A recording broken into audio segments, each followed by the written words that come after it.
Hello, and welcome to our first day of Amplify ELA. My name is Gwen Hedden, and I'm a professional learning specialist for Amplify ELA. Before I joined Amplify, I was a grade 6 through 12 English teacher in New Jersey. And since 2016, I left the classroom, and I have been working as an instructional coach and an educational technology specialist. One thing I'm excited to share is that I spend a lot of time working with programs like Amplify with my school district. And I have to say, as a former English teacher, this one is absolutely my favorite because it gives teachers and students authentic experiences with real literature. It's not just passages, it's not just, you know, multiple choice questions. There's actual close reading, there's actual writing, and I have seen students grow working with this tool. So I'm very excited to share it with you today, and a little jealous because it's a lot of fun to play with. So with that said, let's go ahead and jump right in. Now, before we get started talking about Amplify, what I do want you to do is think about this question. What are two things that come to mind when you think of your middle school learners and what they need? So reflect on that question and jot some notes down. The reason I'm asking you to do this is we're going to be talking a lot about what Amplify does to support middle school learners, specifically middle school learners, not elementary, not high. This is actually a tool designed for middle school teachers, which is awesome. Um, and I want you to have this as sort of your touchstone, right? To center you and focus on how is it going to help my students? How's it going to help me and my students? So I want you to pause the video, take some notes down, and when you're ready, press play to continue. So I do want to thank you again for taking the time to work with me, but also considering what your students need. As we work through this curriculum today, I'm sorry, this content today, I want you to continue to reflect on that. I want you to actively participate because you get what you give and practice makes permanent. So as I engage or try to discuss hands-on activities, I hope that you'll participate in that in order to get the most out of today's session. Here is our agenda for today. Feel free to pause the video if you would like to take a look at this a little longer. But one thing I want to make sure that I say as we take a look at this particular slide is that as we're working through this, we're going to be talking about the curriculum specifically, how you can use it, how you can navigate, what resources and materials we have to kind of help shoulder the burden of classroom instruction with you to maximize your time with your kids. But I do want to recognize the fact that right now, this year, 2021, as you're getting back into the classroom, maybe for the first time with your students, we here at Amplify do recognize that it has been an unprecedented year and it's something of an uncharted water that you're about to jump into. Your students have had a lot of different experiences over the course of the past year and a half, and they may have lost out on instructional time. They may have just lost out on social time. So this is going to be kind of an interesting year. And we recognize that, and we're doing what we can on our end to provide you with materials and resources and opportunities to authentically connect with your kiddos. Especially in the beginning of the year. You're going to find a lot of materials to help you and your students feel empowered and feel safe and create a classroom community so that they are more open to this transition back into that traditional school year. So keep an eye out for that. I'll try my best to call it out, but just know that we're in it with you, and we hope that we've created something special to help you out. Now, here are our objectives for today. Please take a look at those and let me know if there's anything missing from what you'd hope to learn today. Our goal is to make sure that you feel confident and comfortable in navigating our curriculum. Even if you choose to use the print versions in your classroom, you, the teacher, will be needing to get into that digital curriculum. So our hope is that you'll feel good navigating through that. We're also going to give you some resources to do some independent practice in that navigation. We're also going to be engaging in some lessons today and walking you through a few lessons in print and and digital. So we hope that you see how we have some routines and you understand that there's a method to our madness there, that these routines lend to opportunities for kids to really engage in looking at the craft of writing and enrich their own writing as a result. We're also going to be showing you some features where you can locate student work, post assignments in Classroom or Microsoft Teams, as well as get some data to inform your practice right within Amplify ELA. And we're also going to be walking you through some of our differentiation supports, which is very near and dear to my heart, why I got into education. So I'm very excited to show you how you can meet all of your learners where they are. So whether you're connecting with me synchronously or asynchronously, I do want you to consider these learning norms. The more active you are in your participation, the more you'll get out of this session today. But feel free to use that pause button liberally.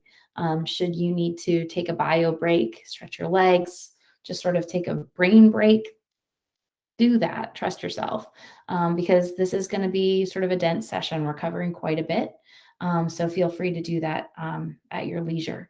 But we do ask, and I do hope that you will stay engaged with me throughout this presentation, just because practice makes permanent and you get what you give.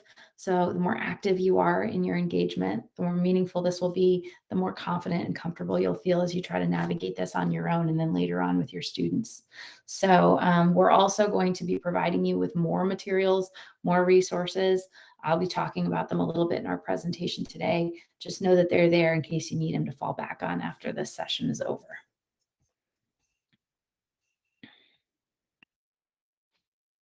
Now, before we jump in with both feet, I do want to share our purpose statement with you.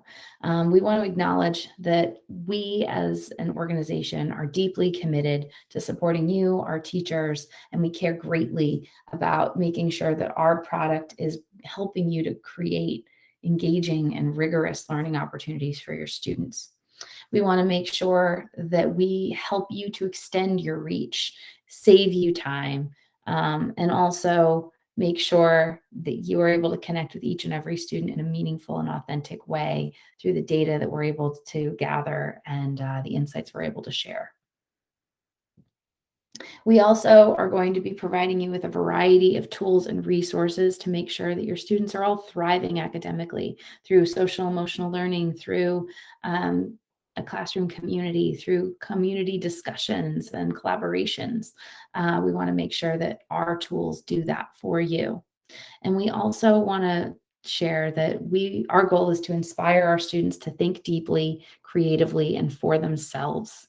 We want to aim to support our students in seeing themselves as both powerful, empowered readers and writers, which means seeing themselves reflected in the curriculum that they're reading. We are going to do everything we can do to help your students find success in your classroom. And this is our commitment. We want this commitment to become a reality through the products that we have shared with you and the supports that we will continue to provide long after this session is over. Feel free to pause, rewind if you need to hear anything I'm saying again, but know that there are other resources available to you as well that are available, live resources that you can reach out to whenever you need. All right, so now that that's been said, let's take a look at the big picture. What are we all about? So we're going to take a step back, take a 10,000-foot view so you can get a general understanding of what you can expect from us. Now, Amplify is a comprehensive ELA program that's been designed specifically for middle school learners, which means it's going to give you everything you need to teach your core content in your classroom. So feel free to pause the video in order to read these and discuss them with your colleagues, or maybe just reflect on them if you're working alone.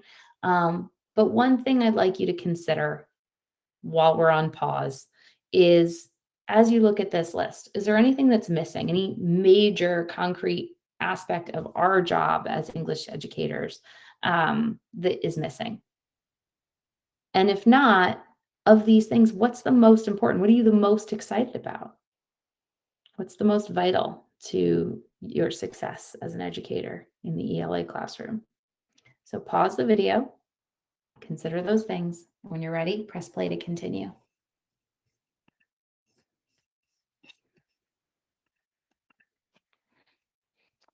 Now, Amplify provides us with an integrated approach to both reading and writing.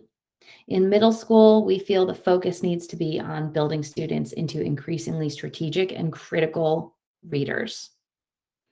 We do this by focusing on deliberate synthesis of comprehension strategies for middle schoolers and by integrating the reading and writing experience together in one core program. You're going to see how we do this in a little bit as we go through some lessons and we talk about sort of our routines, but that's something to consider is how all of these things are integrated and tie together to build that synthesis of comprehension strategies. Now, these are our grade overviews. What you'll notice here is that there are 6 core units of study for grades 6, 7, and 8. These robust units easily prepare students for 180 days of engaging and rigorous instruction. We've provided you with everything you need to teach, and as you can see from the unit names and the art that's represented here on this slide, these have been crafted by educators, writers, and artists to capture our imaginations. And this is not just, this isn't everything you can expect. As you click through our curriculum, you'll see the illustrations are just stunning and they're everywhere. So it's a very visually appealing tool and application. But in addition to that, we've strategically chosen texts that focus on topics and themes that are authentically interesting to our students. They're really relevant and they help them to build background knowledge. And this background knowledge can contribute to a variety of subject areas. Over the course of the year, you'll find that texts are going to become more complex and help to build, again, that cross-curricular knowledge. It's not just, one type of character. It's not just one type of voice. It's not just one type of topic or one type of focus. It's not one region. It's not one time period. It is a very worldly curriculum. But every unit that you'll explore with us is unique, and it builds on terms of skills and concepts that were established in the curriculum before it. As we examine this, I want you to take a look at the 6th grade. The first one is marked Doll and Narrative. Now, this this unit rather, draws students into childhood memories of Roald Dahl. They're very relatable. And this is, one of my favorite authors. He was definitely somebody who was pivotal to my literacy as a child, but he's the author of Charlie and the Chocolate Factory. There's certainly movies that our students have seen that were inspired by him. So it's a voice that is something that is authentically engaging to our students, and that voice is not missing in this narrative. So they're going to enjoy reading his characterizations and memories. And they're going to develop those skills of deep reading and analysis as they're interpreting details. And that's then going to build into the next unit where it's Sherlock Holmes. And they're going to apply that close reading and analysis, analytical mind and skills that they've developed in really picking apart Dahl's language as they then go to read and try to interpret the plot of Sherlock Holmes. We also provide students with the opportunity to tackle the multi-layered novel, The Summer of the Mariposas, where students are going to trace the hero's journey in this story Odyssey-inspired narrative about 5 sisters' journey into Mexico and back again. 8th grade begins with students reading passages again from Roald Dahl's Going Solo, Amy Tan's Fish Cheeks, and Caitlin Greenridge's My Mother's Garden, to discover how the authors use key narrative techniques and learning to convey their ideas and shape the way the reader sees a scene or feels as they read about a character. We also are going to examine great thinkers and inventors whose use of language was so powerful that they changed the world. And we're lucky enough to have Walter Isaacson, the great biographer, along as our guide, helping us to understand how great thinkers are able to make worldly impact. Now, you'll notice in the participant resource, the participant notebook that we've given to you, that there are charts that look like the one shown here. This is a chart that's going to communicate to you the complexity of the text as you work through our curriculum. We paid close attention to the text complexity and conducted significant classroom testing to understand the impact of these texts on adolescent readers. In addition to designing a path of growing text complexity, we sequenced and grouped texts to intentionally build students' knowledge and skills as they progress throughout each grade and then later on as they progress throughout the entire program. We provide both quantitative and qualitative measures for every text used in our program, which is marked here at the bottom of your screen. You can see these dots. So the qualitative measures are marked here in blue, and that reflects the text structure and stylistic complexity. It also reflects the layers of meaning and the background knowledge required to understand that text. And this is provided for poetry and for drama. Quantitative measures are marked in purple. That reflects the Lexile level. And that just really is giving us some understanding about how the vocabulary, word frequency, and sentence complexity is rated in that particular text. And last but not least, the reader, task, and measure is marked here in green. And that just reflects the demands placed on our students regarding the placement of this lesson in the overall curriculum and the level of support and scaffolding required to understand the literal and the deeper layers of meaning in that text. So pause the video here and explore in your participant notebook these charts in order to get a sense of what you can expect in your grade level. When you're ready, press play to continue.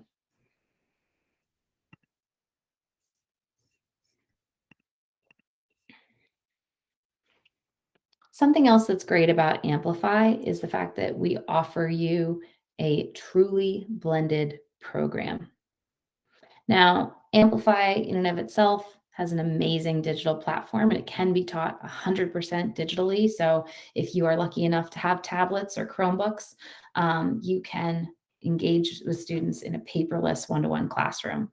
However, if your school has subscribed to the print version, you also have the ability to use our print materials. So if we're taking a look, you'll see that this is reflecting what the teacher has access to. They have the digital curriculum here. They also have the print edition, which features the student edition in the center, along with the teacher's guide along the outside.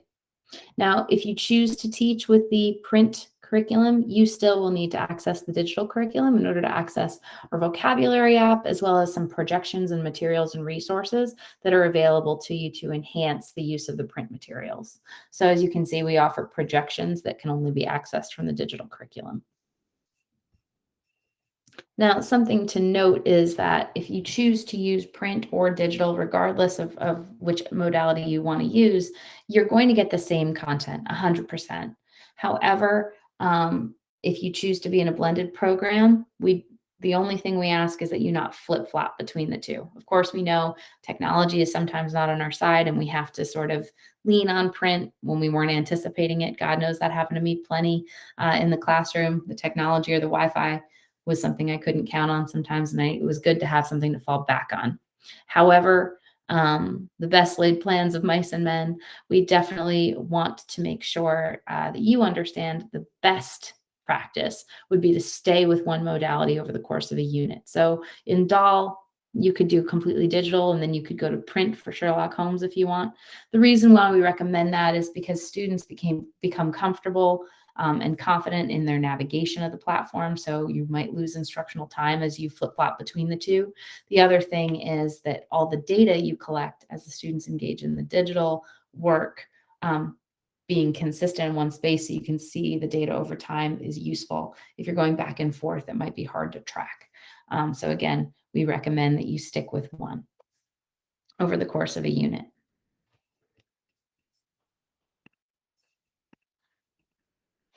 Now the student version looks like this. As you can see, the digital platform looks very similar to what we were seeing. What we're going to see as we engage with it as teachers, you'll see a couple other features, but more or less it's the same with the text on one side, along with a lot of cool digital annotation tools and accessibility resources that we'll talk about today, but also the task right alongside it, almost like a double entry notebook. If you choose to use print, on the other hand, the students will have the print edition with the entirety of the text together in one space and any resources on in the back. And accompanying with that would be their writing journal, where there would be correlating prompts and space for them to write.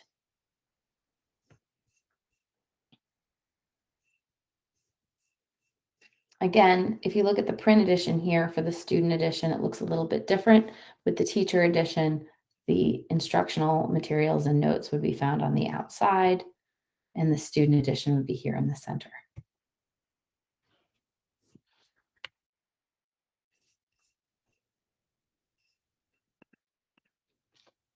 Now that I've shown you what we're all about, let me show you what tools we have provided, embedded in our curriculum to make your lives a little easier, to shoulder the burden with you, and help you work smarter rather than harder, give you your weekends and evenings back.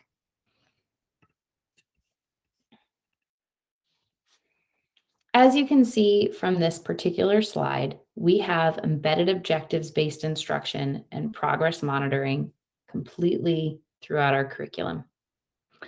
What this means, no more time aligning lessons, no more time writing your own daily learning targets, no more surprises at the end of the year high stakes tests, because over the course of the 180-day curriculum, we're going to cover everything that you need to prepare. Every lesson will include a clear path of instruction to show student progress. We begin with the objectives shown here. That is then followed with a crafted, targeted activity that's aligned to that objective, which you can see. We'll talk about in a little bit, has some differentiation possibility. That is then tied in to a writing task, and then followed by a formative assessment that comes in the form of an exit ticket or a wrap-up. This data will inform whether or not they met that learning objective. Now, this is going to be the same in digital and in print.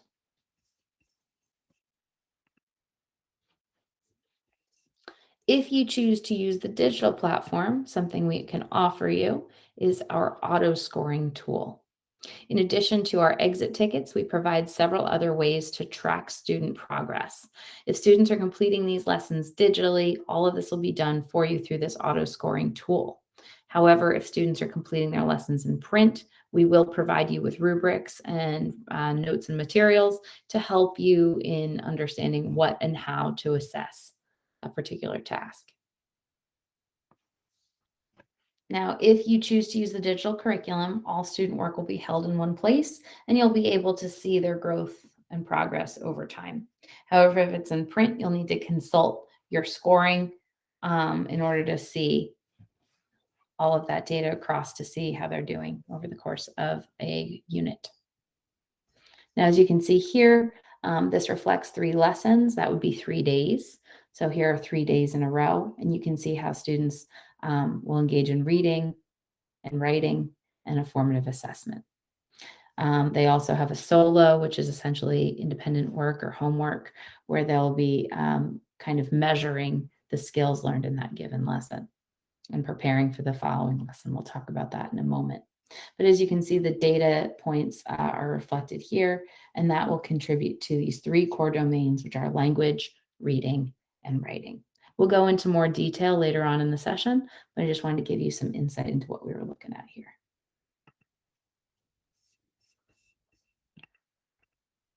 Another teacher tool that I am so excited about is our differentiation assignment tool. It's one thing for us to provide you with student results, but it's quite another to include a tool that helps you to respond to those results. So if we see the student is struggling in a given area, we can respond by giving them a differentiated task. With our digital curriculum, we provide 6 levels of instruction for our students. The core level, which is marked here in purple over here, is the grade level differentiation. So that's at grade level. However, we also offer a challenge, which gives students a little bit of a push. And then we also offer some steps down. Included in these steps down is a light modification, a moderate modification, modifications for English language learners, and substantial modifications. These levels are manually assigned and can be reset on the fly during the lesson or ahead of time. They will stay at this setting until you reassign them manually. And this is going to occur throughout the lessons, and you can do this at your discretion. Without knowing, as the students navigate through the lesson based on their assignment, they'll get an appropriate task for that particular lesson.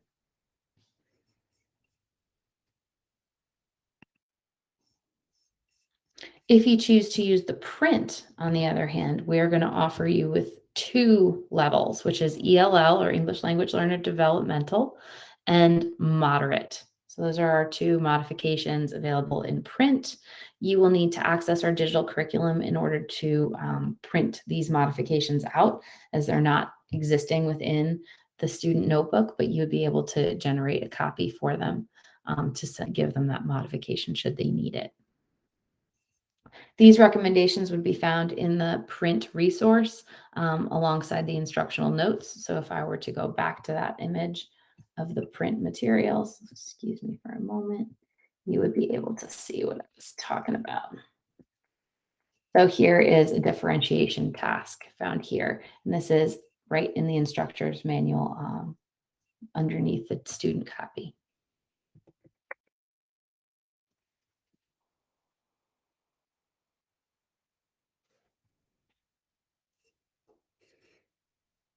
Something we're also really excited about sharing with you is the fact that we offer a Google Classroom integration. So as you access our curriculum, you will see a Google Classroom icon. By clicking on that icon, you will open up this window and you'll be able to select the class and the type of post you would like for this deep link to be.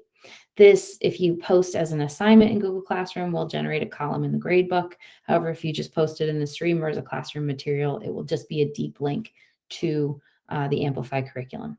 Please note that we also offer an assign feature in Amplify itself. This is just merely a way to manage or communicate those tasks through Google Classroom. All of the assessments and assignments would live within Amplify. Another feature we're excited to share is, as of July 1st, 2021, we have an integration with Microsoft Teams. If that's what your school uses, you will see a Microsoft Teams icon in the upper corner of your Amplify curriculum. All right, so let's take a look at how our lessons are built and how they're designed. As you examine the slide, you'll notice that we have 5 different aspects of this lesson. We have vocabulary, we have close reading, we have a performance task, we have a reflection task in the form of an exit ticket, wrap up, or both, and we also have some independent work.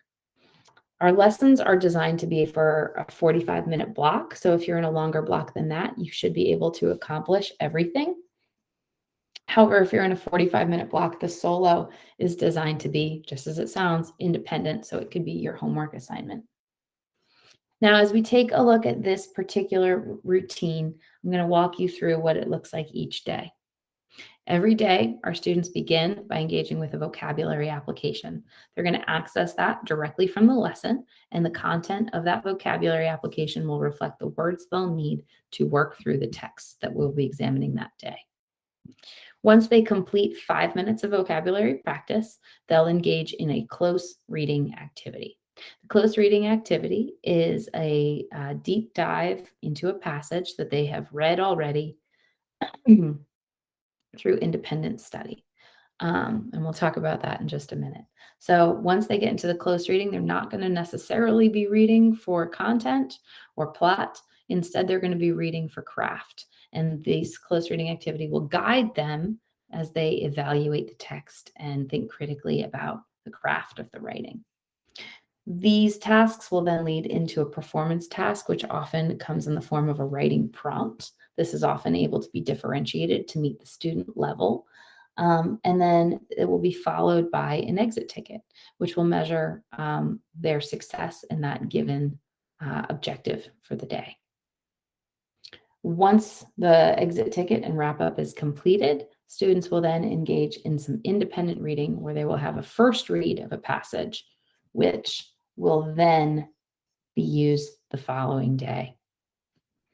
This passage will then be the subject of study as they engage in the vocabulary, the close read, and then the performance task, and so forth and so on.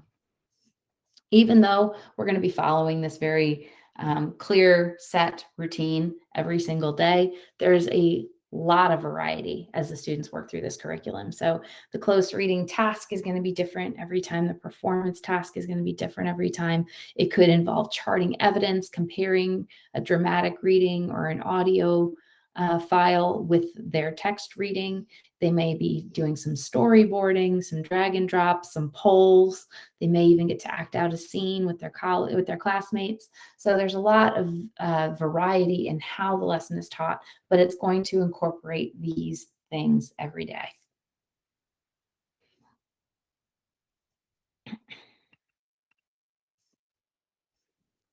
So just to reiterate, students are going to do that initial read independently. This can be differentiated as well, and we'll talk more about that later on. But they're going to do that so that the following day they're able to truly do a deep dive and dig deeper into the craft of the writing and how information is being communicated. And once they have worked through that passage, maybe even several times in that day, they'll be prepared to do the performance task and be able to engage in productive conversations with their classmates that go far beyond comprehension. Now, we're going to jump into the curriculum. So you will have been provided with a link in maybe your actual Amplify account. It may be a practice link. More often than not, it'll be a sandbox account where you can get some practice. You're going to want to access that link, and you will have been given a participant number. So that participant number will be entered here. So let's say it's a 4. You're going to put a 4 there. You're going to press OK. And then you're going to want to keep this page open on your browser. So keep an extra tab open because these are the accounts we're going to need to engage in the hands-on practice. So as you're working through, you're going to engage as a student. You're going to also be engaging as a teacher. You will also have the ability to have your colleagues sign in as your practice students. So all this information is here. We'll speak on this again over the course of this session, but I just wanted to walk you through this. So what you're going to need to do is access learning.amplify.com, click on log in with Amplify, and access the account that you need in order to log in. The password will be the same across the panel. You will have been provided with the appropriate password for your school's sandbox account or for your actual account. So please take a look at the information that was shared with you by your Amplify contact. I'm going to ask you to pause the video and log in. And once you've logged in, go ahead and press play to continue.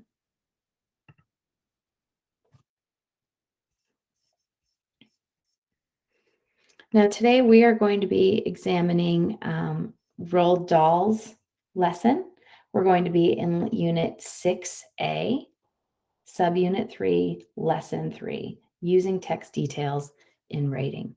So I'm going to stop sharing my screen for a moment, and I'm going to share instead my curriculum so you can see this unit with me. So I'm going to log in with Amplify. I've entered my information. I'm going to press log in. Now, if I'm currently on the lesson, but I'm going to show you how I can navigate to that lesson. So I'm currently here in 6th grade in the national curriculum. I'm going to click here to access Unit 6A. I would like to then go to my subunit 3. And I'm now going to go to Lesson 3. That will bring me here to my curriculum. Now, as we're examining this curriculum, please notice across the top, I have my breadcrumbs, so I can see that I'm in 6A, Subunit 3, Lesson 3. Please pause the video here to make sure you're in the right space. When you're ready, press play to continue. Now, I'm going to assume the role as your teacher, so I'd like for you to engage with me as your students, as my students. So you are a student engaging in this lesson with me. I'm going to run you through it as though I'm your teacher. Feel free to take notes as you work through it, should you have any questions, and we will hopefully address them as we work through our session today. So because this is quite a ways into the curriculum, we're about 12 days in. A lot of what we're going to do today is going to be routine. So I'm going to go ahead and reset this lesson because we're going to be engaging with it together. And we're going to go ahead and click on 1. You'll notice that 1 is a vocabulary activity. And on this page, I'm going to click on Open the vocab app here in purple. This is going to open a new tab.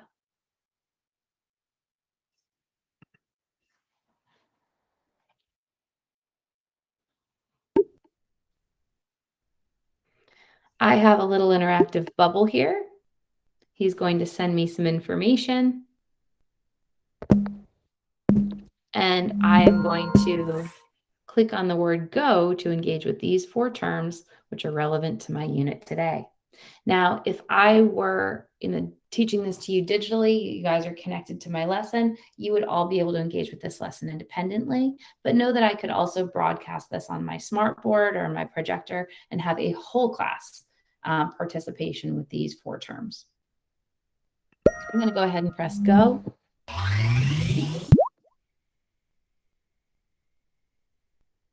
And you're going to notice that I have this now interactive game where I am going to review the term in context. So in this example, we're looking at Guillermo Ruiz, an art critic, and he wants us to take a look at this art review to determine which option will best answer the question below.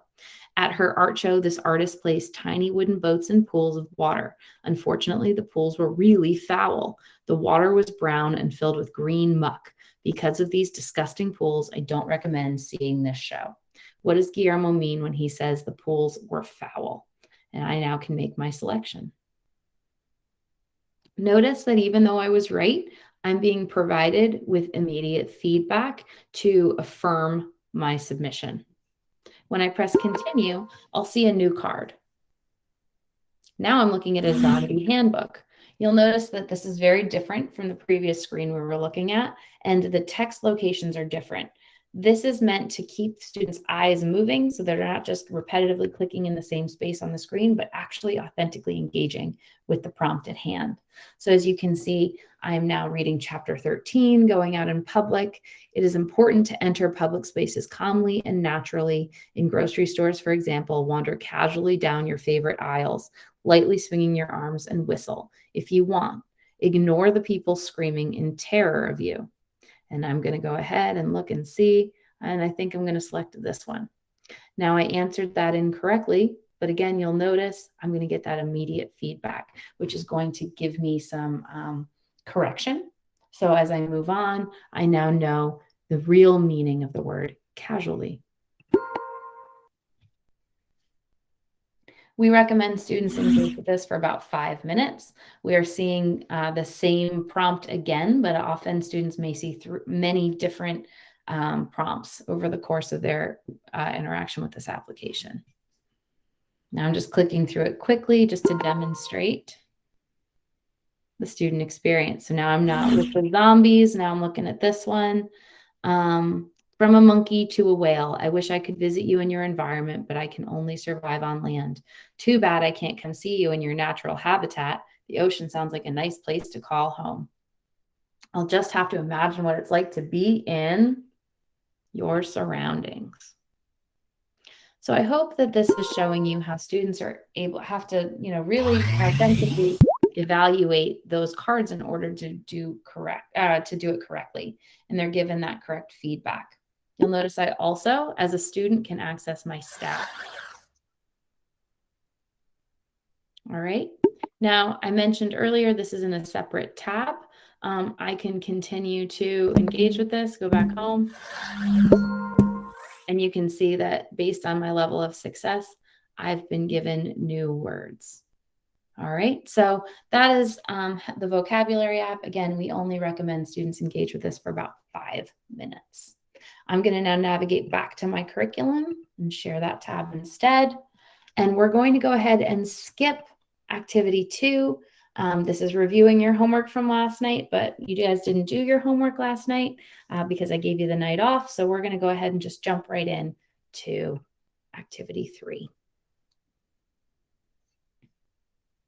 Now, I'm currently looking at the student version, so you can see that I have my objective here at the top, as well as directions. I'm just waiting for my Wi-Fi to load the passage.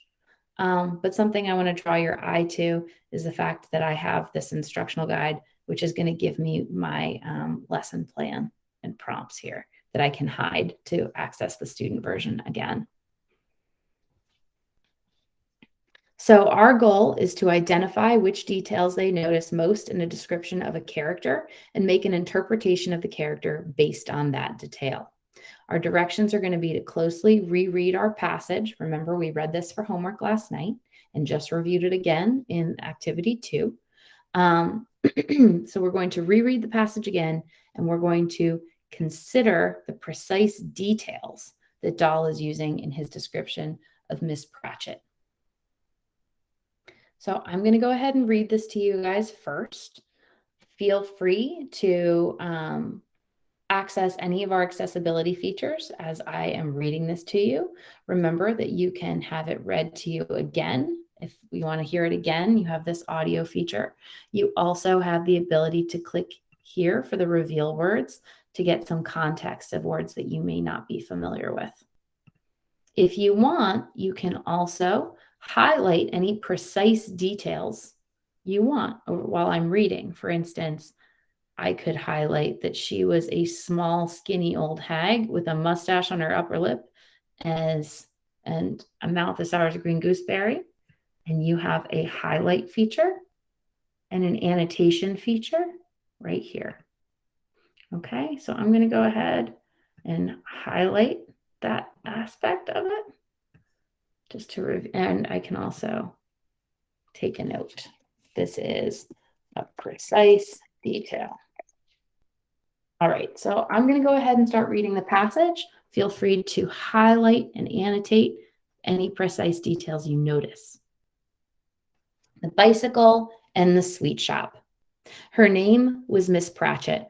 She was a small, skinny old hag with a mustache on her upper lip and a mouth as sour as a green gooseberry.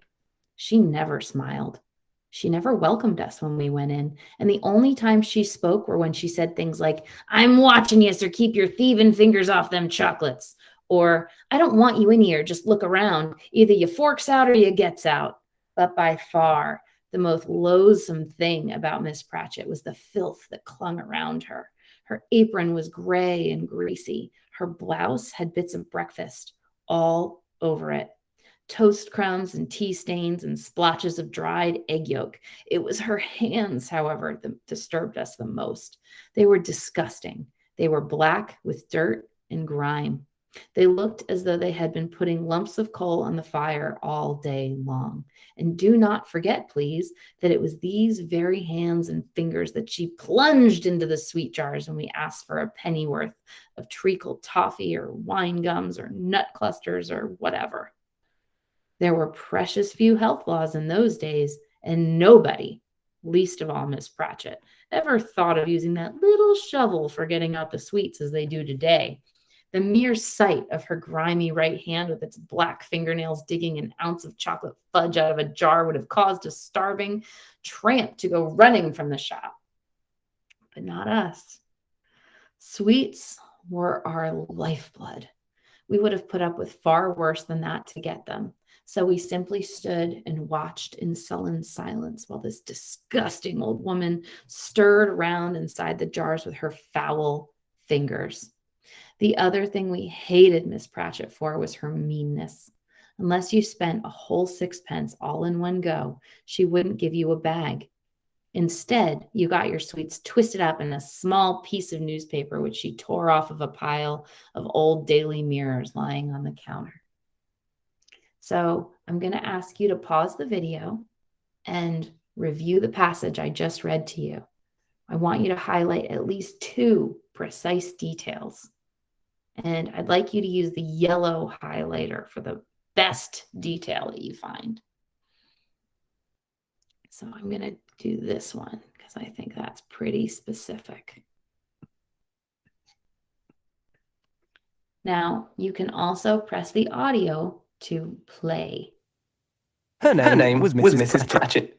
So pause the video and work through this passage again. When you're ready, press play to continue.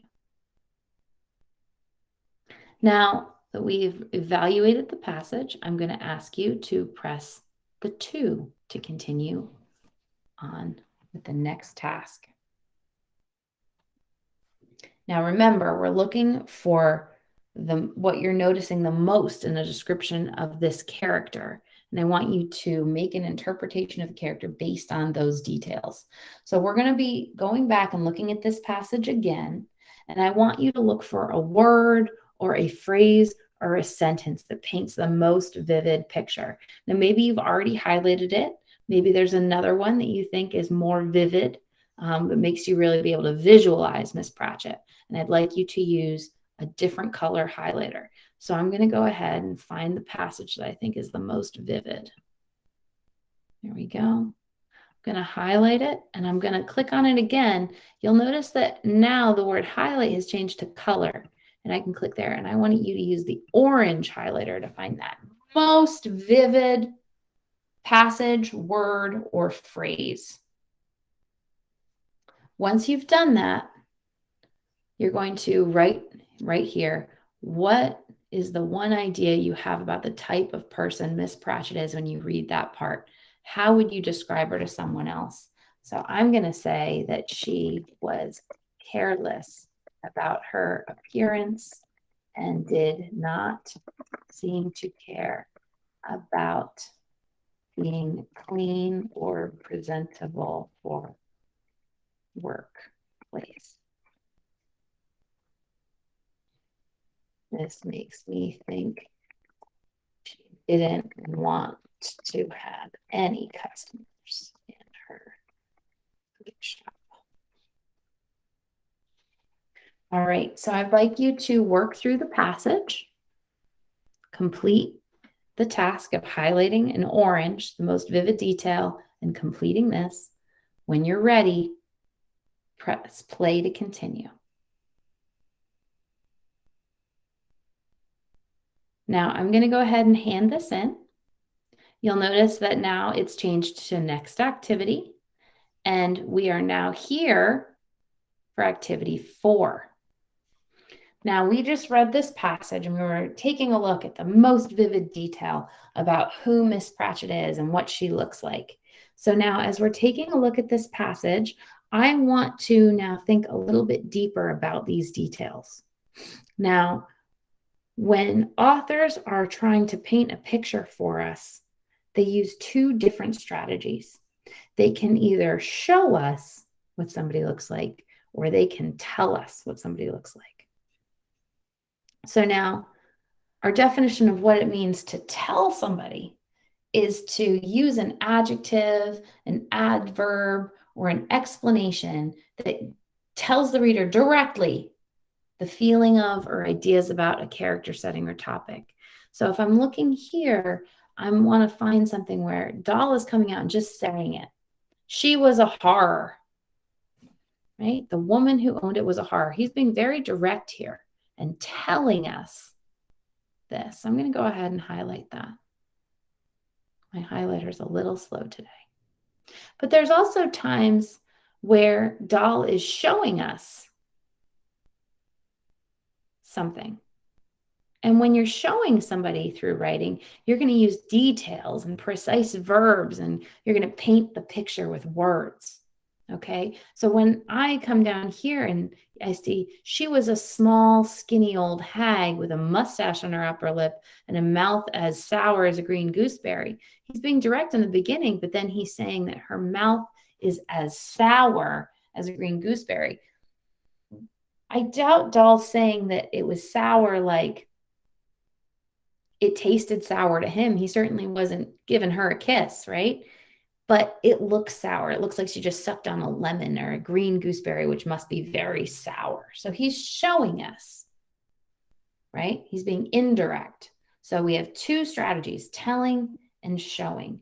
I want you to use a purple highlighter to indicate where we're being told something about Miss Pratchett. And I want you to use a blue highlighter to show us where she's behaving in a way or he's describing, right? He's describing what she's saying. I want you to use a blue highlighter to show us where we're being shown something. Purple for telling, blue for showing. Pause the video and complete that task. When you're ready, go ahead and press next.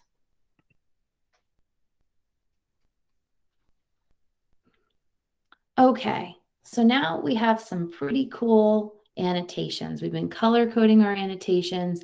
We had that really vivid picture that we were looking at in orange, right? We had details in yellow. We had showing in blue. We had telling in purple.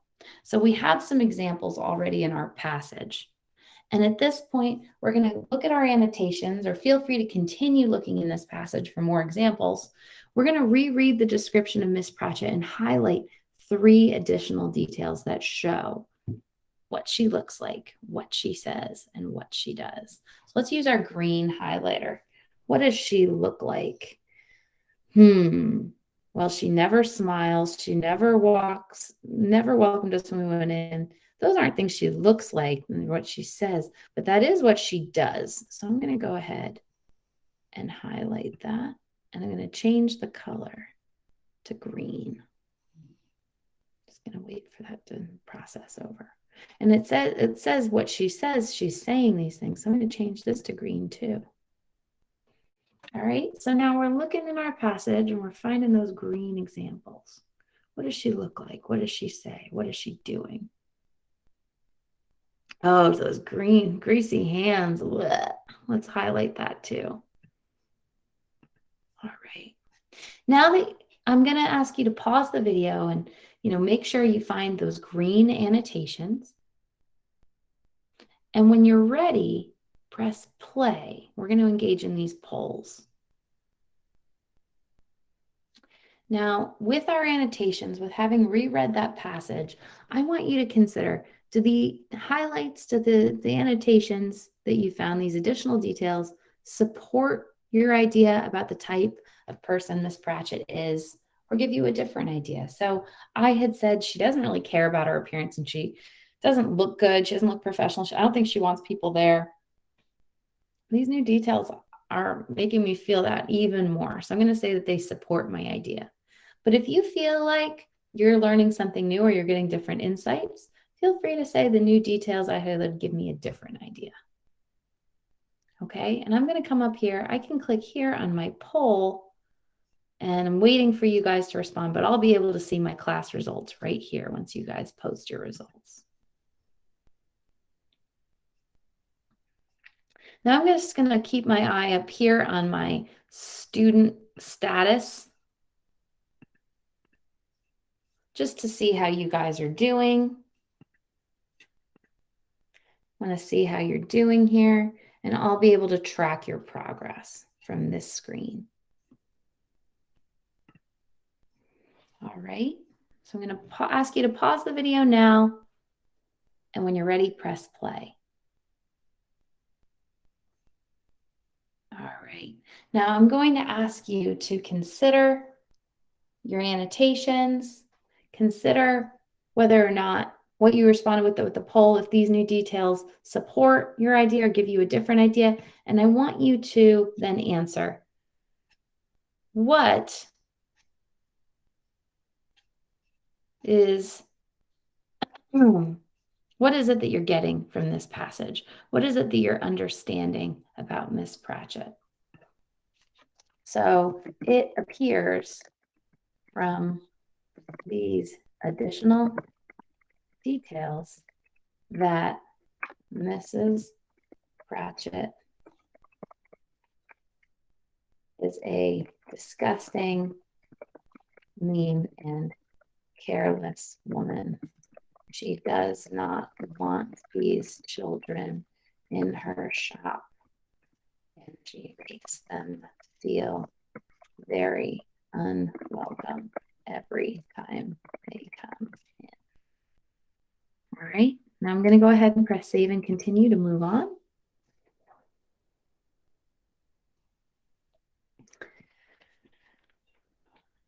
Now, once you have completed this task, we're going to reread the sentence where Dahl introduces Miss Pratchett. So we have some new information at the top of this passage here. This wasn't here in our initial reading. The sweet shop in Llandaff in the year 1923 was the very center of our lives. To us, it was what a bar is to a drunk or a church is to a bishop. Without it, there would have been little to live for, but it had one terrible drawback. This sweet shop, the woman who owned it was a horror. We hated her, and we had a good reason for doing so. So as we look at this sentence, the woman who owned it was a horror. I highlighted it here. It's line 24. So we can always click over to the side to see our passage and line numbers, right? So it's passage 24, paragraph 24 rather. And we're going to consider this definition. If a horror is something that is very surprising, terrifying, or revolting, what is it that Dahl means by saying that she was a horror? So if this is the definition, which of these three things do you think Dahl agrees with the most? Why did he use that word horror? Was he surprised by her? Was he terrified of her and she was scary? Or was he disgusted by her? You're going to respond to the poll and then come down here and find a detail to support that. So I'm going to go up to my passage here. I'm going to find a good example.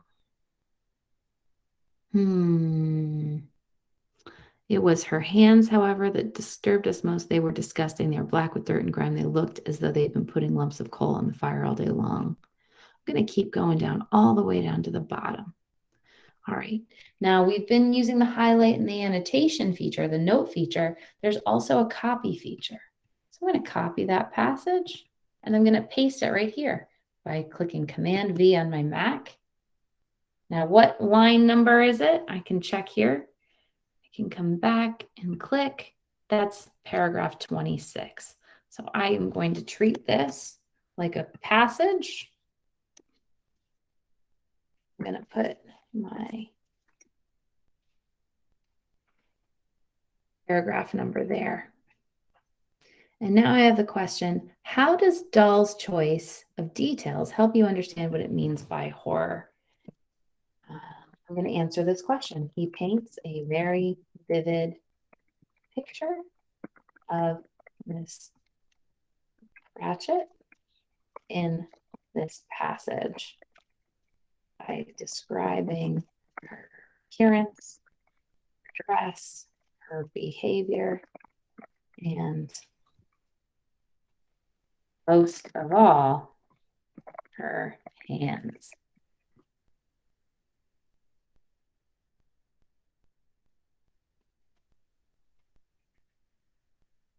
All right, so I have answered the question, and now I can press hand in. Pause the video here to complete these tasks and press hand in. Okay, so I can now click next activity, and I can see my task. I'm going to develop a claim supporting or opposing Dahl's statement about Miss Pratchett to practice using text details persuasively. As I come down here, I see that I have not one, but two things. So I'm going to go ahead and press on the two, or I can also press here for next.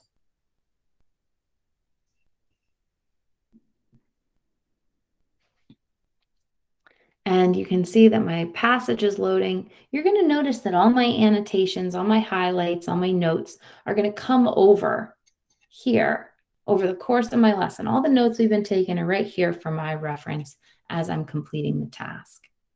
Now it says, Dahl says earlier in the chapter that Miss Pratchett was a horror. Do you agree or disagree? Describe 2 or 3 details from the passage to develop your claim about Miss Pratchett. Now, if I don't feel like this is enough space, I can click here to expand, and I can have all this space to write. But if I expand, I won't see the passage. So I can actually stay here if I would prefer to write. And I'm going to complete this passage. I'm going to answer this question by reviewing this passage. When I'm done, I'm going to press hand in. I'm going to invite you to pause the video here to complete this assignment. When you're ready, press hand in and press play to continue.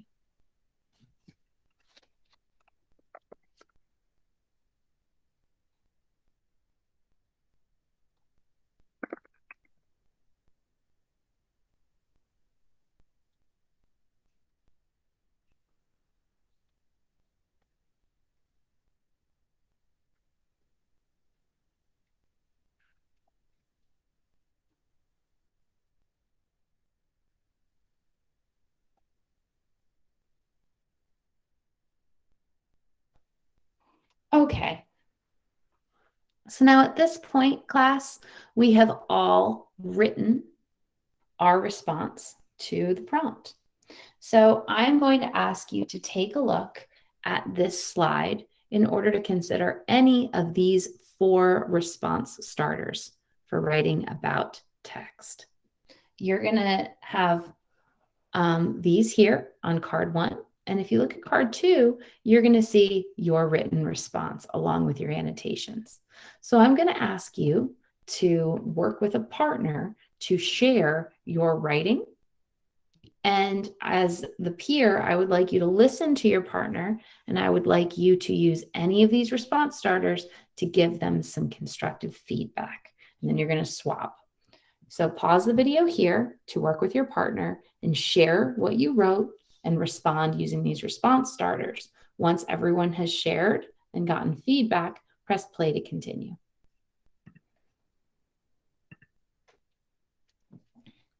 Thank you guys so much for sharing. I heard some really great insights from all of you. I really enjoyed some of the details and some of the interesting debates I heard about Miss Pratchett. I noticed that one of you even said, well, she's a Mrs. Pratchett after all, so somebody must have loved her, so she can't be that bad. And that's an interesting idea. So as we continue to read Dahl's writing, I'd like you to consider whether or not you trust Dahl or you would agree with his descriptions or assessments of these people in this story. So now I'd like you to engage in this poll so we can get a whole class perspective. Which of the following statements do you agree with the most? So you're going to click here to participate in the poll. Do you believe that Miss Pratchett was probably not as bad as Dahl shows her to be? So to your point, maybe you could respond with this. Do you believe that Mrs. Pratchett was most likely exactly as Dahl shows her to be? You think that that's very true, very honest? Or I'm not sure how accurate Dahl's description of Miss Pratchett really is. I don't have enough evidence to judge. So go ahead and make your selection, and I will be able to show everyone's responses here in the poll.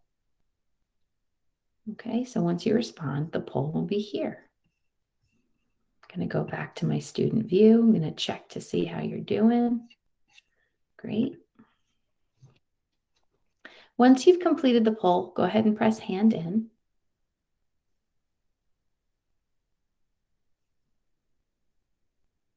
And I'm going to move on to the next activity.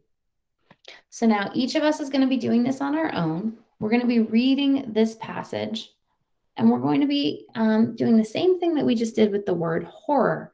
Remember, we looked at the definition of horror, and we were trying to figure out what Dahl meant by that. Okay, and what that's called is the connotative meaning. Now, instead of horror, we're going to look at the word meanness. So I would like you to pause the video and reread this passage from Dahl's description of Miss Pratchett. You will find the word meanness towards the end of the passage, and I want you to tell me, what is the meaning of the word meanness? Is it a desire to hurt the feelings of everyone she meets? Is it a messy appearance and overall dirtiness?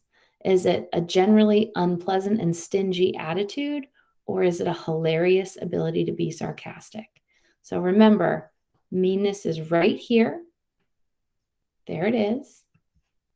I would like you to pause the video and consider, what does he mean by the word meanness? When you're ready, I want you to press hand in.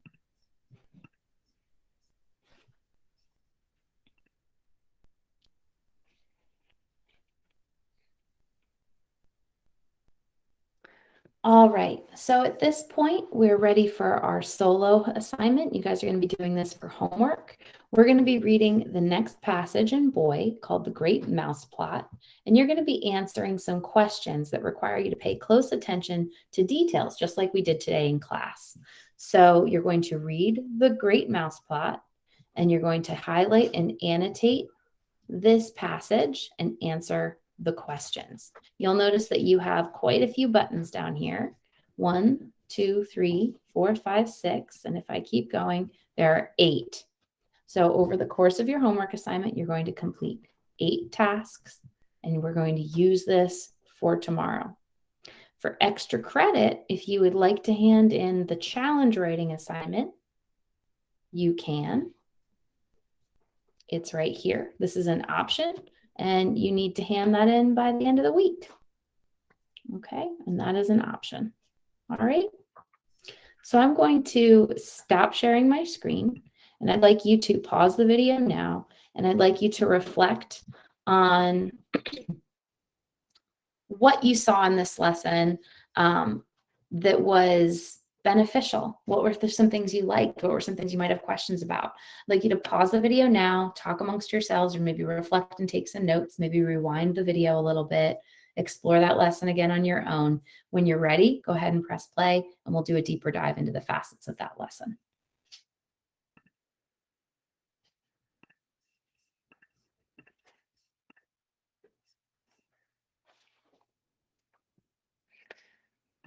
So now let's talk a little bit about what we saw. We played the vocabulary game for about 5 minutes. We then engaged in a close reading of a passage about Miss Pratchett. And in that close reading, you guys, we reviewed that passage quite a few times, but as you saw, we had some accessibility and interactive features to allow you to authentically engage with the text and really grapple with it as you did some critical reading looking for precise details. We then engaged in a performance task where you were asked to reflect back on all of the iterations of that close reading and consider what you gained from it. What did you learn? What did you understand about Miss Pratchett? What did you understand about Dahl and what he was trying to say? And you had to write in that performance task. That was then followed by a poll and an exit ticket. And then we had a solo task where you moved on in the text for your initial reading, continuing to look at precise details and continuing to exercise that same skill. So I want you to consider this lesson through that lens of universal design. I'd like you to pause the video and take about 5 minutes to explore this lesson on your own. I want you to consider these 4 questions. How do students collaborate and interpret text? How are students able to develop their ideas? How did the activities prepare students for the writing? And last, what supports are provided for struggling students? So we talked about the accessibility features, but something I do want to draw your attention to, if I may, while you guys are doing this exploration, is the fact that in my lesson, let's say if I look at the writing task, you may have noticed these shapes. If I click on these shapes and I select a different one, like for instance, this one, the task is going to change. Instead of it being kind of an open-ended prompt, students will be given sentence starters. These are the differentiation levels. Wherever you see these plus signs at the top of the activity card, you have the ability to differentiate the task to meet the needs of learners.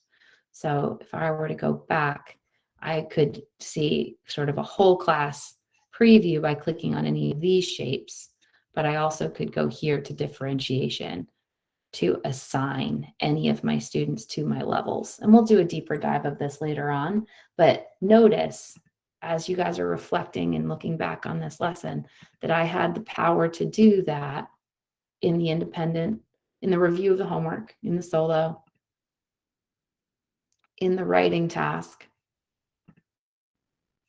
and again in the homework assignment for this lesson. Okay, so those are some of the differentiation supports along with the audio and the annotation tools that carried over throughout the close reading. So 5 minutes, pause the video and reflect on these questions with your colleagues. When you're ready, press play to continue.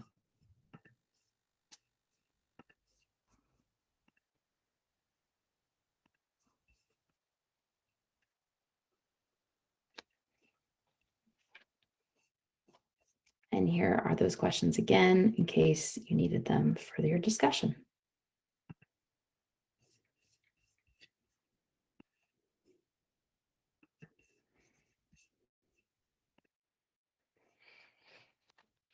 Now, as we recap, I want to reflect on our key routines.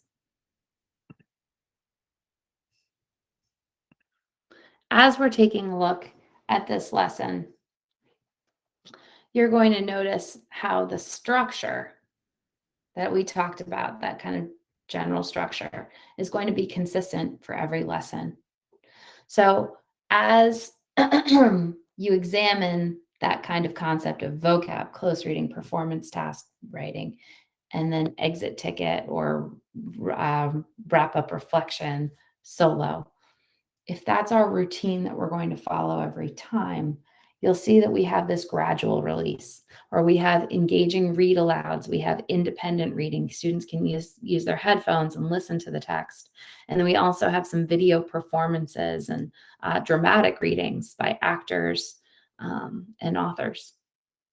They then have the ability to share, to discuss. There's a lot of opportunities to discuss in the instructional guide, as you'll see, where they can collaborate, they can debate, they can engage in some academic discourse. And then they can engage in formative assessments and writing to measure what they understood about the text. Something I love about this gradual release is the fact that over the course of the close reading, there's really multitudes of correct answers. They can be right in a lot of different avenues. And then as long as they defend themselves with the text, using the text as the referee, they're not wrong. So as long as they're communicating effectively, as long as they're supporting strong evidence, they're finding success and they're thriving in your class.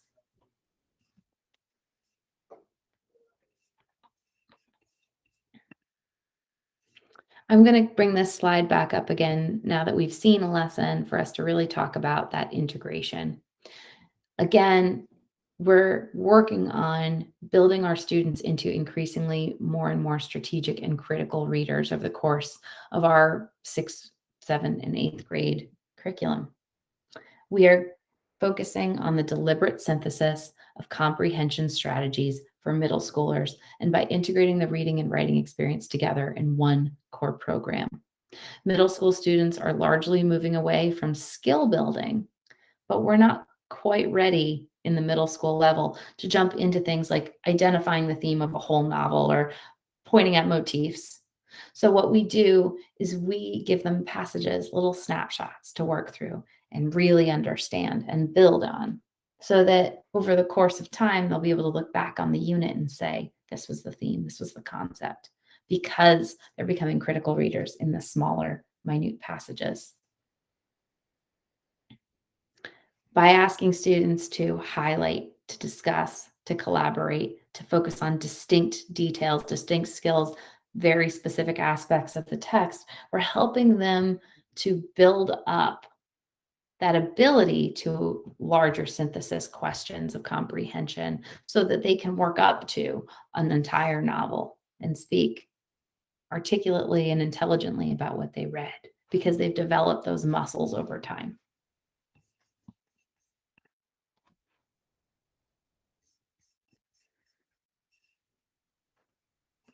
Hold on one second. I just want to escape this slide for a moment and show you a different one.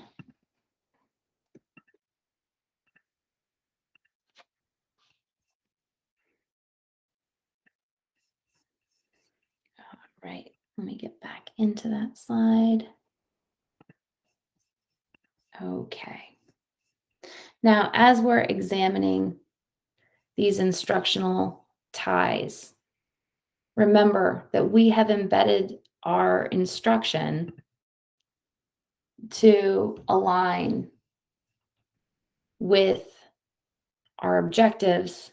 Our writing tasks are brought to our objectives. They're tied in to our curriculum and then measured again with our exit tickets. We also will see that as we take a look at our print. So as we examine our print versions, feel free to access your doll and narrative print version if you have it available to you so that you can flip through it with me as we navigate through here.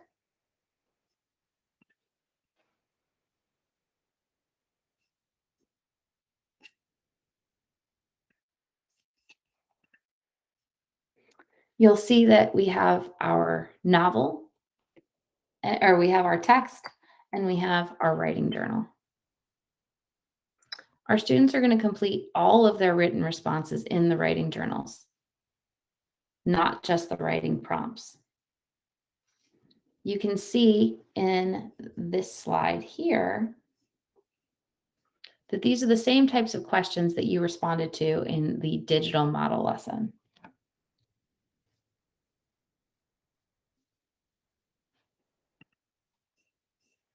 Now, I'm going to ask you to take a brief recess. This is a good moment for us to stretch. This is a good moment for us to take a bio break, to reflect. We're going to come back together in a few minutes here. I'd like you to take a pause for about 10 minutes where you can kind of just recap, empty your cup so that we can move into the next phase of our session. So I'll see you in a little while. And we feel free to press play to resume the video. We're going to now talk about program navigation. So let me bring up the video so you can hear it better through our session here.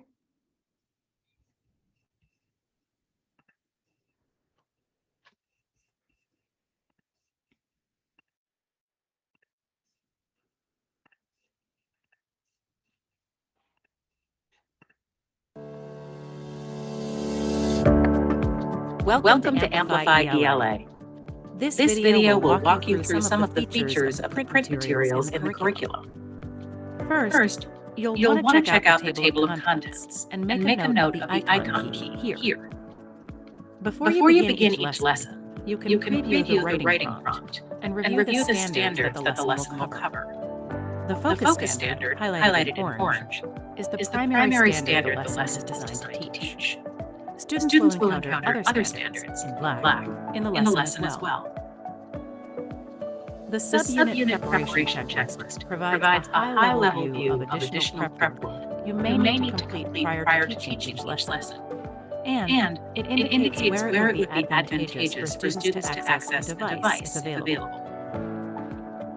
The orange icons with letters or steps serve as a guide to the order of activities in the lesson. Within the text, reveal words are pre-selected words that provide short, contextual definitions for key and challenging vocabulary. All of the reveal words from the previous lesson are included at the end of the unit and are organized according to difficulty. from Tier 1 to Tier 3. Teachers Teachers have have access to the instructional guide, which wraps around the embedded student edition. The focus standard for the lesson is included in point of use. Lesson materials can be accessed online via the teacher's digital license. Guidance for ELL students and struggling readers is located in the callouts at the bottom of the page. Flex days occur every 4 to 5 lessons. Flex day activities can be printed from the digital teacher's license. Teacher projections are included in the instructional guide.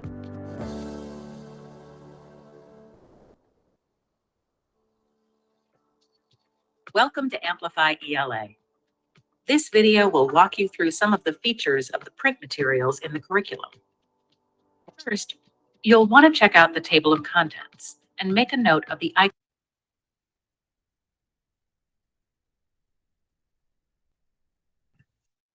Sorry about that. I had two videos going at the same time, so I apologize for the brief hesitation. All right, so as that video discussed, if you have purchased print materials, there are some required components when you are planning a print lesson, as well as some optional pieces that can help. So as you take a look at this screen, you'll find that your teacher guide for projection, should you want to project the lesson on the board, is going to be found, can be found here in the digital resources. But if you are looking at the teacher guide in the print materials, all of the resources you need will be listed here. It will be also drawing your attention to things that you can access from the digital curriculum from that material section that was pointed out. So you will need the digital platform as the teacher to get projections, as well as to get some materials for your students, especially for differentiation or for supporting ELLs. It is optional for students to use the writing journal. Know that the student prompts can be accessed right from the digital platform if your school did not opt into the writing journal. So you could still access those prompts and use pen and paper should you want to.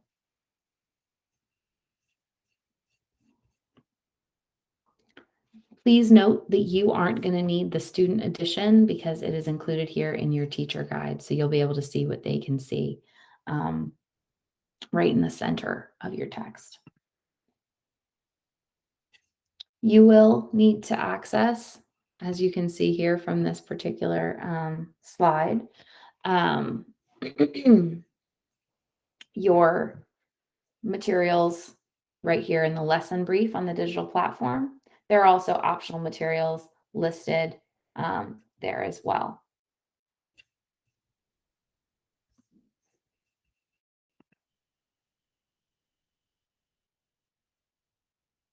So for instance, the audio is optional. You don't necessarily need it, but it's there as an option. We also saw in my model lesson how it was integrated directly there.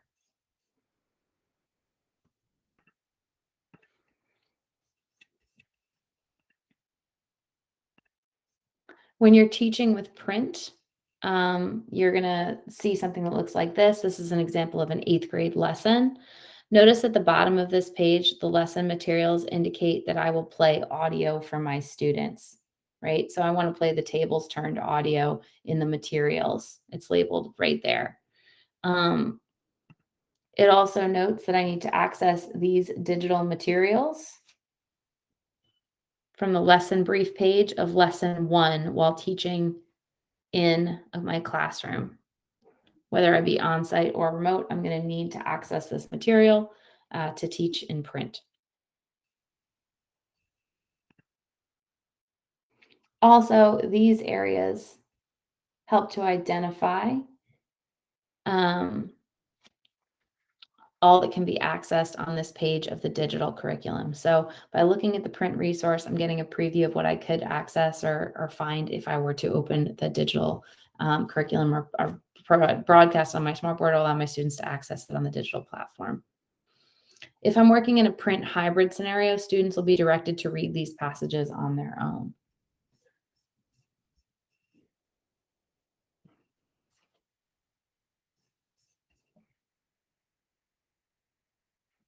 Now, here are some scenarios to consider. If a teacher is projecting this to a student, students would be working through their print edition and their writing journal while maybe you're broadcasting the lesson on the smartboard.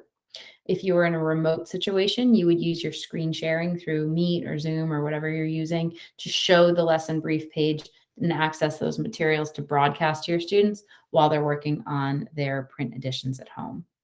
If it's hybrid, students can be offline working on this independently, and the teacher can provide instructions about what to read and what activities to complete in the print version.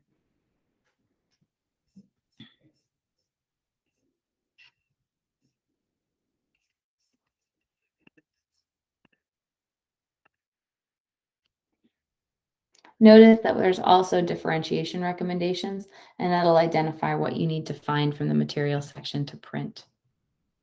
And these are those PDF print resources. You'll notice that there are these shapes that I keep identifying. We'll talk more about these later. But as you look at these print materials, those shapes are just there for your own edification, for quick reference, to know what modification you're looking at. So as you become more familiar with Amplify, you'll recognize them a little bit easier. Like I can tell right now from a glance that this is a modified version and this is the ELL version. I also know that because those are the only two versions that are available in print. But I know that if I go to my digital curriculum, I'll have 6.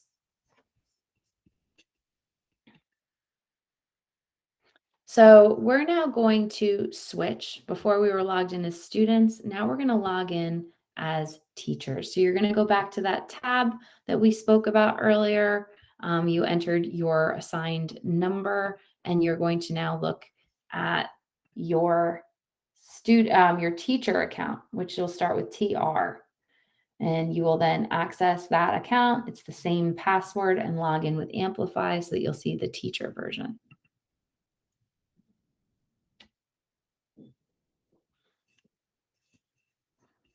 I'm going to stop my sharing for a moment.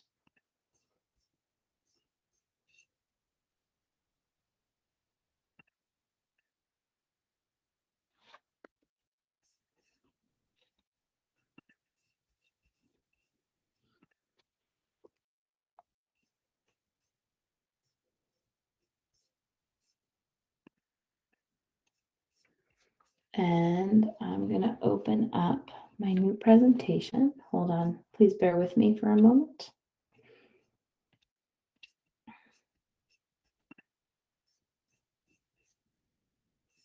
All right, so we're going to go ahead and access our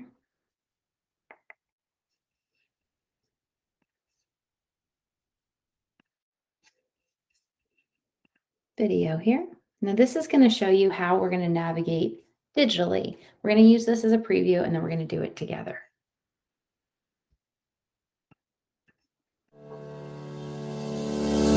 Welcome to Amplify ELA.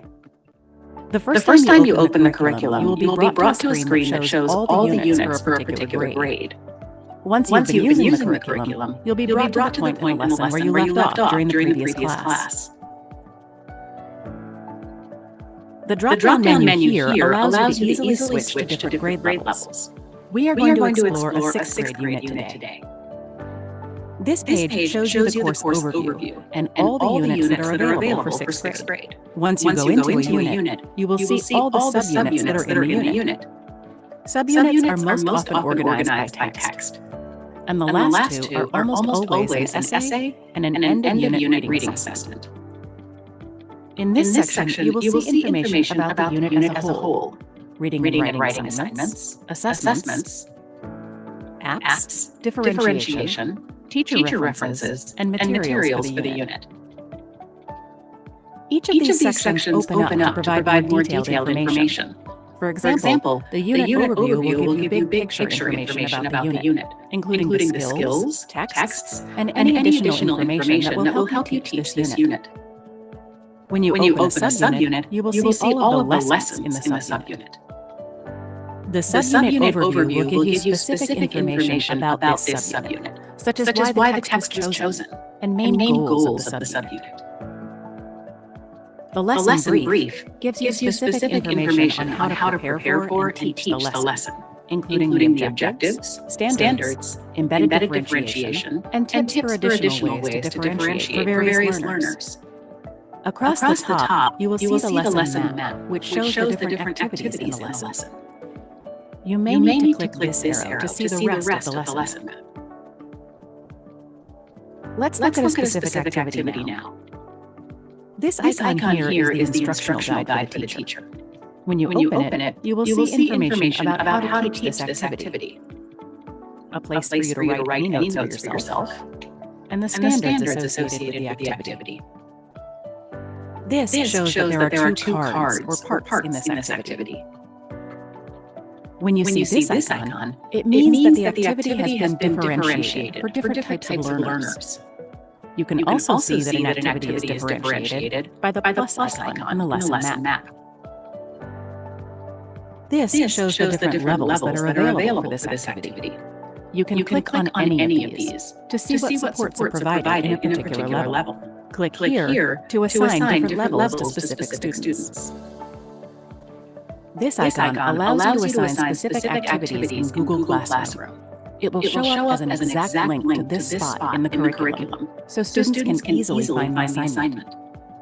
If this activity contained a class poll, then this would allow you to project the results. This icon shows you ideas on how to support students as they are working. When you open up a specific one, then you will see a sample of how you could support different types of students. With the instructional guide closed, you get a sense of what students see. They can see the title of the activity and the activity itself. They cannot see the time, any teacher icons, or the levels of differentiation included. Remember, you can always navigate back to the subunit, unit, or grade level by using these breadcrumbs at the top. This is the global navigation. In here, you will find all apps, such as classwork, library, reporting, and quests. This is where you will also find the link to the Teacher Resources website and to help. We also have an intercom where you can receive support for any questions about the curriculum. Your question or comment will go directly to Amplify Customer Care and will be answered promptly.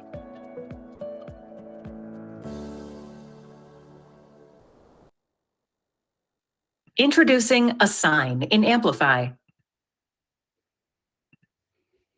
All right, so let's get back into our presentation just to recap what we just discussed. As you are examining this presentation, you're going to notice that we have this arrow pointed here. The reason for that is this caret will open up to allow you to select from the 6th, 7th, or 8th grade. Once you click on your grade level, you're going to see a variety of tiles for each of our units. Here's an example of a unit. So once you click on your unit, you will be able to see all of your subunits. When you click on a subunit, you'll have a variety of lessons. And then those lessons will be broken down into a variety of activity cards that'll cover your lesson and all of those routines as we saw. So this would be activity card 2, which we saw across the top band. So to walk you through that again, I'm going to go ahead and share my curriculum, and we'll then do this tour together.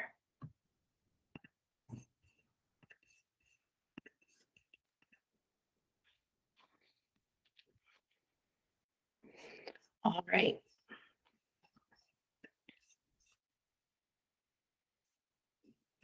So the first thing we're going to do is I'm going to click here on Amplify ELA to be brought to my curriculum. I would like to navigate to the 6th grade. All right, I'm here, 6th grade national, good. Now, once I'm in my 6th grade, I can see a variety of tiles. These are all my units. We're going to click here on 6D, the Greeks. Okay.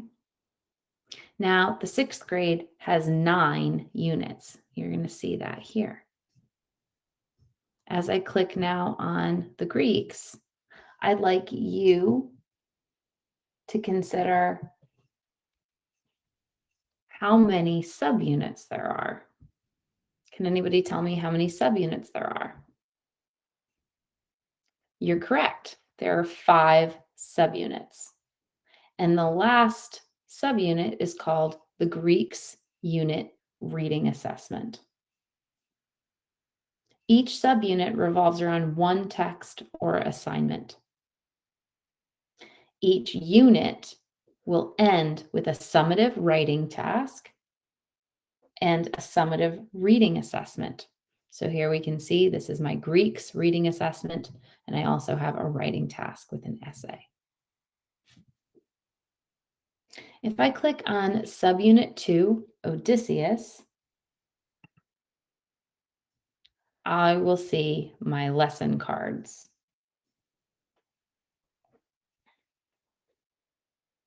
I can also scroll down to see the subunit overview. Okay. So if I'm taking a look at these subunits, how many lessons are in my subunit? You're right, there are 7. And you'll notice that lesson 4 is called a flex day. And I have this little data icon here. Flex lessons are teacher choice lessons that allow them to support students based on need. They can choose to spend time doing grammar, revision, or extra close reading assignments. These typically appear about every 4 to 6 lessons. If I click now on lesson 2, Meet Polyphemus, we're now in an actual lesson. So from here, I'm in my lesson brief. We've been talking a lot about lesson briefs because this is where you're going to find those materials and projections. From here, you'll see an overview, prep information, a lesson objective, vocabulary terms to use and review in case our students aren't familiar with them, skills and standards, as well as differentiation. This is going to give us a preview of where differentiation will occur and recommendations for how to best support our differentiated learners. Now, if we're taking a look at this lesson, how many activities are in the lesson? You're right, there are 7 activity cards. Now, if I scroll down and I look at my objective, how many objectives are in this lesson? You're right, there are 2. There's one reading objective and one writing objective. As we saw in our model lesson, there are usually 2 objectives, one for each reading and writing, because we have that integration in each lesson. The reading begets the writing, as it were. Now, if I click at the top, if I look now at the top of my page, I can click on Activity 2. Activity 2 usually recaps what was read in the solo the night before. Now, if I'm looking at my Activity 2, you may notice that the bolded activity, learning target, and pacing suggestions are here at the top for me. This isn't going to be visible to my students, but it is visible to me because I'm logged into my teacher account. You too are logged into your teacher account, so you will see this as well. What is the pacing suggestion for this activity? Correct. It is paced for 15 minutes. Sometimes an activity may have more than one card. In this situation, you'll notice that Activity 2 has 5 cards, and students will navigate using these numbers or the next button in order to complete the entire activity. We have 5 cards in this activity. You'll notice if I take a look at the top of my page, I have breadcrumbs to help me identify where I am in my curriculum. We're going to call these cookie crumbs or breadcrumbs. I can use these breadcrumbs to navigate back to my 6th grade overview page by clicking on Amplify ELA.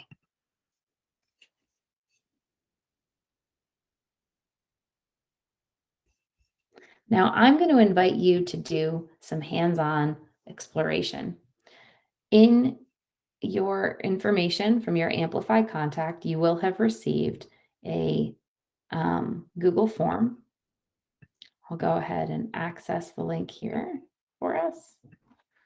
And this Google form will help to guide you through some independent exploration of our curriculum. So as you can see, it's a navigation scavenger hunt.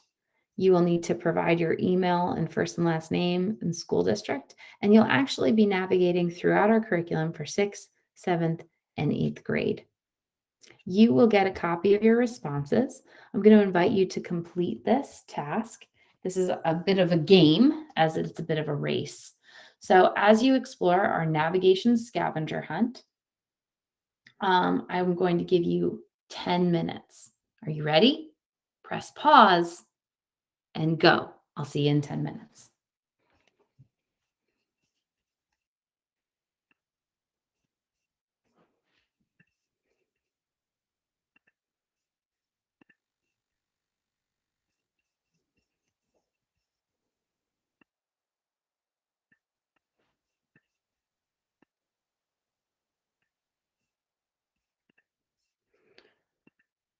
All righty, so let's get in here.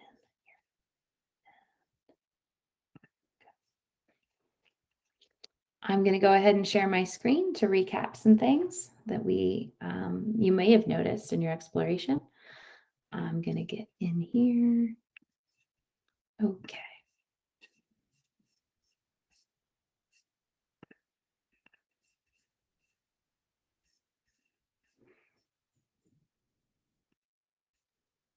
It is now time for us to dig into a lesson and learn how to navigate it. So using our newfound navigational skills, I'd like to ask you to navigate to grade 7, Red Scarf Girl. So it's 7A in the Red Scarf Girl and Narrative unit, subunit 2, lesson 2.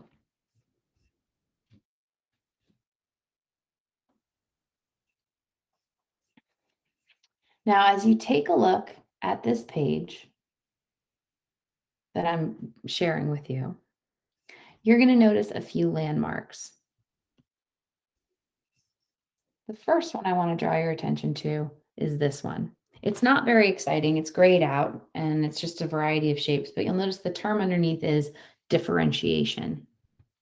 This allows you to set levels for individual students so that as students engage in the digital curriculum, they will be able to automatically jump right into the appropriate task for their level. So it doesn't have to be set in stone. It doesn't have to be their level for life. It's just the level that you feel that they need that day. They can maybe move forward or move back throughout the year. But based on the information and the data you have, you can manually assign the level for that student from this space. Another thing you'll notice on this slide is the poll button. Where there is a poll used in the curriculum, you can click in this space to broadcast the results from the class, and there'll be live results.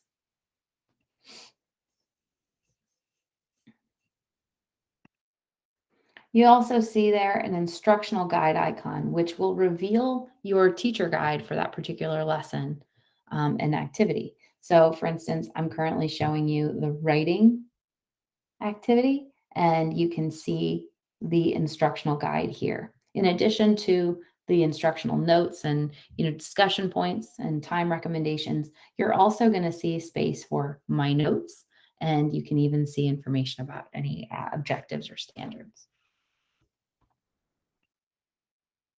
You'll also see at the bottom of your page the navigational tool, which will help students to move from activity card to activity card to activity card, and any supplemental cards that may exist if you have more than one card in an activity. By following this purple button, students will cover the entire lesson. You'll see the progress button here, which will indicate which card you're on in a given activity. So for instance, I may be in the first part where I'm considering the prompt or engaging in a discussion. Once I press next, I'll move into card 2 where I'll be completing the writing task. You'll also notice at the top, when you're in the teacher version, you'll see a green icon in the upper right corner. This is your student sync button or student status button. Once you start your lesson, so you're going to click there to start your lesson, but you'll once the lesson is started, you'll be able to see the progress of each of your students throughout your activity. So it'll identify where in the lesson they are. And if they've handed their work in and are waiting for further instruction, if they've moved ahead, or if they haven't started. So you'll have that status information right there in the given space of where you are in the lesson. So if I'm currently on activity 6, I can click and see which of my students are actually synced to activity 6, or maybe who has moved ahead or is lagging behind. You'll also see in this upper corner the assign button. And that assign button is what you use to assign these activities or tasks to your students via Amplify. So there is something called My Work that students can click on, and they can see whatever tasks they need to do to complete that have been assigned to them. When you click on the assign button, and we'll talk more about this in a moment, you're going to see that you can assign like specific activities for completion. And you'll also notice that I have that Google Classroom icon, which provides a deep link through Google Classroom right to this spot in the curriculum. If you choose to post that as an assignment in Google Classroom, if that's how you choose to post it, it will create a column in your gradebook. But remember, all student work is actually living in Amplify, so it's just an access link that you'll have to then manually bring that data over to.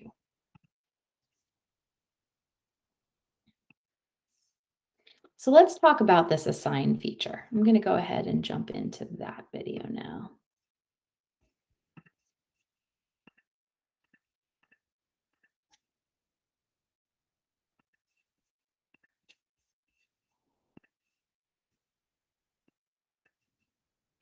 Introducing Assign in Amplify. The new feature that allows you to seamlessly assign multiple activities to your middle school classes, all from within the Amplify platform. You can access the Assign feature from within each lesson brief or in the header of individual activities. Once you select it, a settings panel will open. To create an assignment, you must choose at least one activity and one class section. You can also choose an optional due date up to a year in advance. The panel makes it easy to see when activities are included in the assignment, when they are excluded, and when they are unavailable to assign. Activities that appear grayed out are unavailable to assign because they are already assigned to the selected class. The new Assign section shows you all of your assigned activities.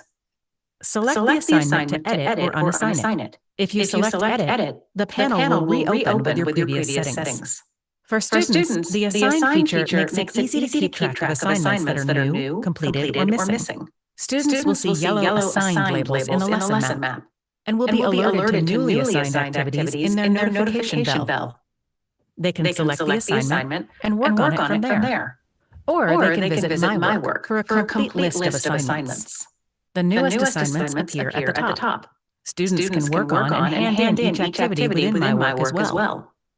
In classwork, teachers can easily see the due date for an activity and which students have handed it in late. If you have questions or need help, you can always click the orange chat button to talk to a member of our support team. Interested in learning more? Visit myamplify.com/help.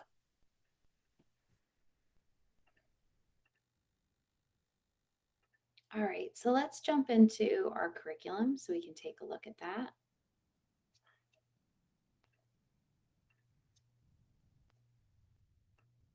Now, as we examine the curriculum, I want to draw your attention to the global navigation. Now from here, I'm able to see my username. I can log out. I can also get to my account settings.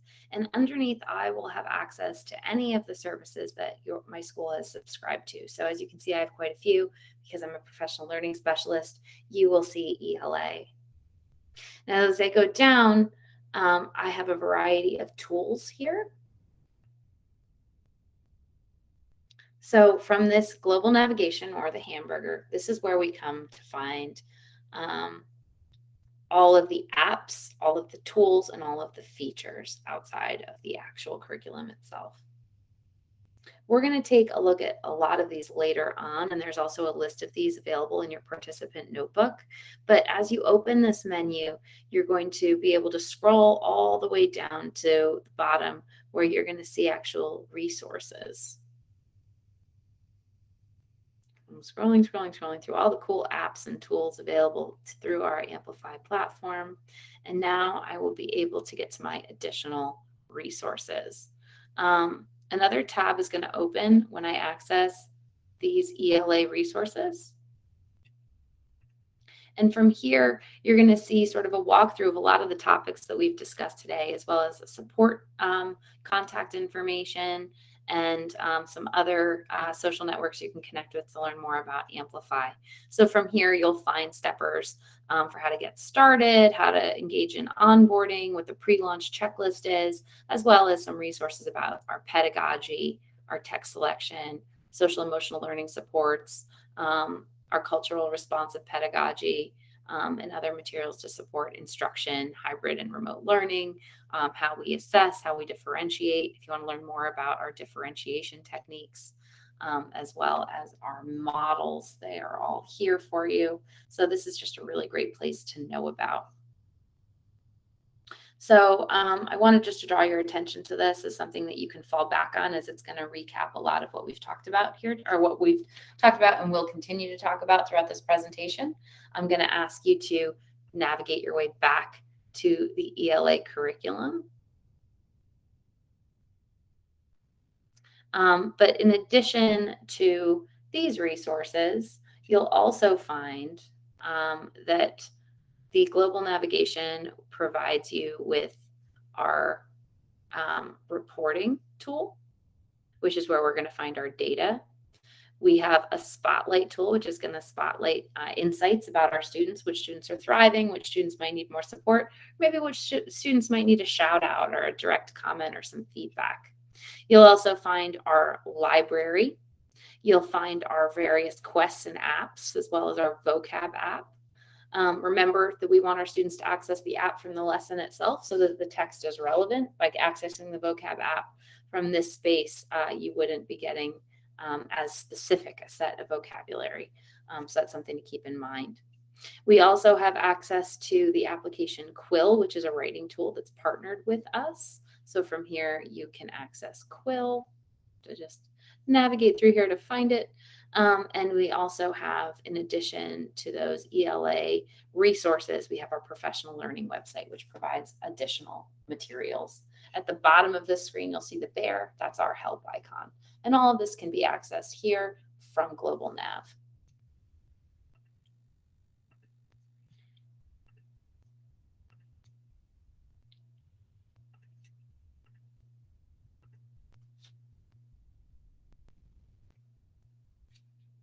Now, as we reflect on what we've talked about today, it's important for me to recap the fact that as we consider our print resources versus our digital resources, they're organized a little bit differently. One thing to keep in mind. So for our print resources, our activities are organized by letter, whereas our digital activities are organized by number. So we had 6A, as we saw with our doll unit. That would be organized a little bit differently in print, as you can see if you are using our print resources. You'll notice in the beginning of our print resources, we have our subunit at a glance, which provides insight similar to what we see in our digital unit overview. You also will notice in the print teacher version that the student view is in the center of the text. So in your teacher version, you have your instructional guide on the outside and the student version in the center. If you're looking at our digital resources, you'll find all of our projection materials, as well as any additional or optional materials, or audio files or videos, and you will be able to see our student view as you're navigating through the curriculum. The instructional view is something that can be found by clicking on that icon, and it can also be hidden. And so that's just something to keep in mind. Now, I'd love to get you guys to get your hands in and engage with a lesson that we haven't seen yet. So what we're going to do is we're going to take a look at another lesson now.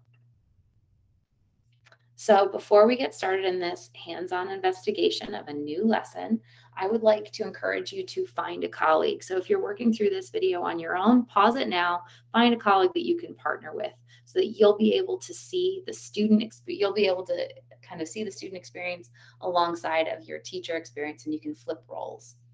You should find a space where you guys are both safe and you can relax and be comfortable as you work through this. I encourage you, if you have the print resource, to have it available to you as you're working through it digitally, just so you can kind of glance and take a look at the similarities and differences. One partner is going to stay in their current setup where they're logged in as a teacher, and the other participant is going to log in as a student.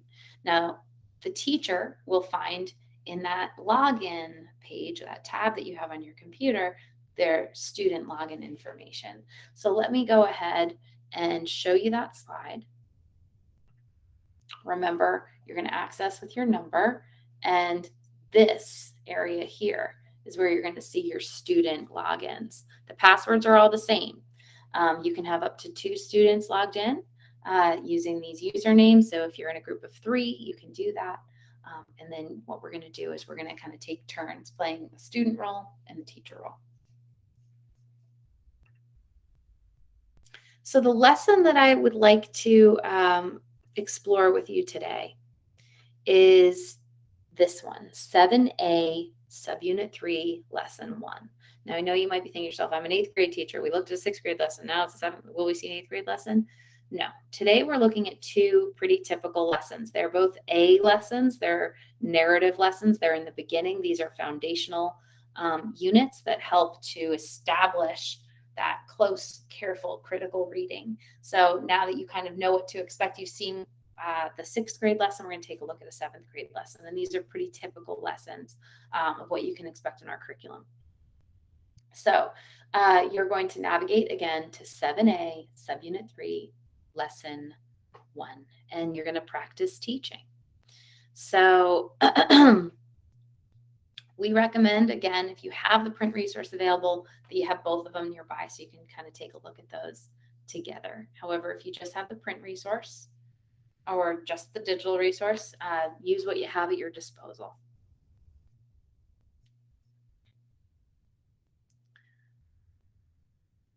So, some context. This lesson is happening in the 3rd week of school.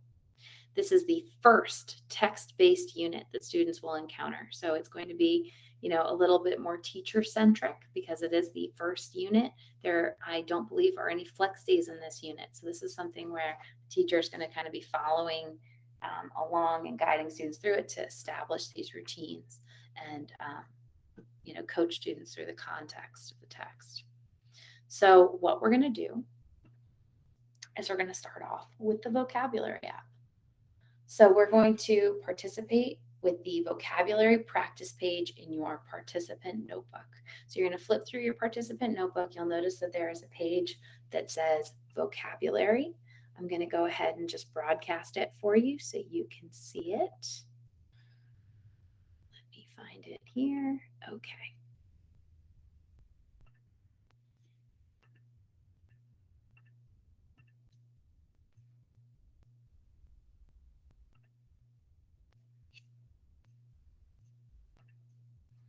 All right, so we're in our participant notebook and we're going to flip through to page 5, right here.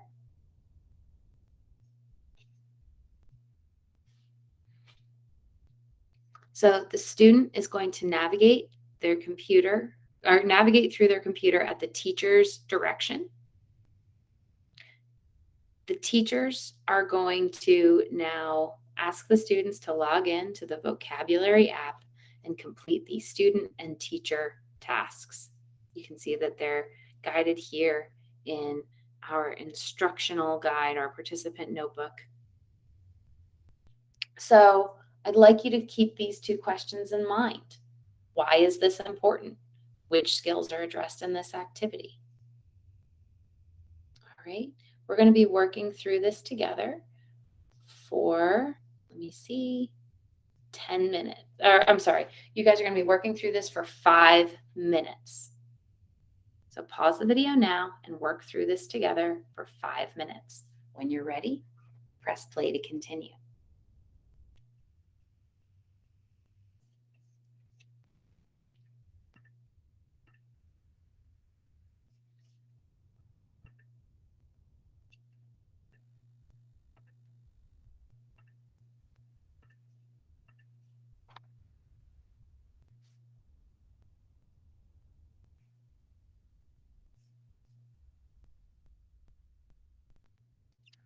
All right, guys, thanks for coming back.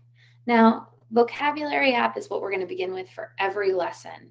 So you should understand that starting a class with this application, this game, sets that tone for the routine. This is the bell ringer. The kids are going to come in, they're going to get their Chromebooks, they're going to log in, they're going to click right on there, and they're going to be able to engage with this game-based activity where they're going to work through relevant vocabularies they prepare. Now, again, they have read most likely the passage the night before, so they will have seen these words. They will be vaguely familiar, and they will now get contextualized instruction as they work through this game, and they will get immediate feedback based on their participation.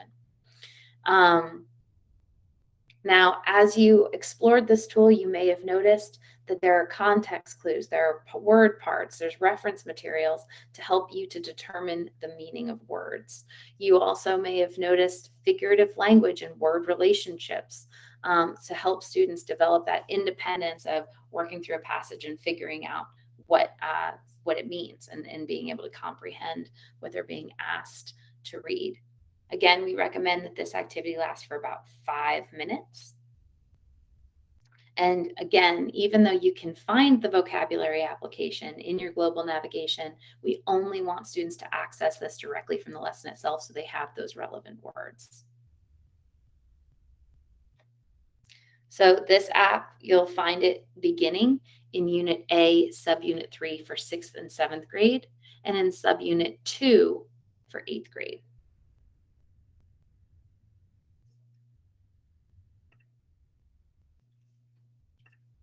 So I'd like you to pause the video here and consider, why is this important? And what other skills were addressed? Feel free to reflect on those questions or take note of what I just shared. When you're ready, press play to continue.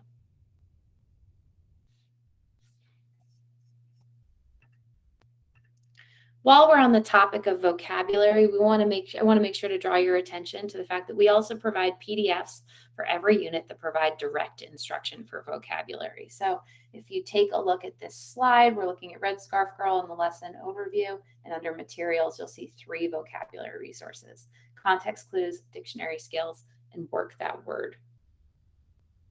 These are intended to be used for whole class instruction on specific vocabulary skills. As the title suggests, context clues, dictionary skills, and general vocabulary skills. Work That Word is also a worksheet that can be printed and handed out to students. And these are all great options for vocabulary practice if your students are working with print materials. Here's a quick example for 7A, Red Scarf Girl, on how we can introduce context clues. We provide an explanation of what it means to use context clues to determine the meaning of words.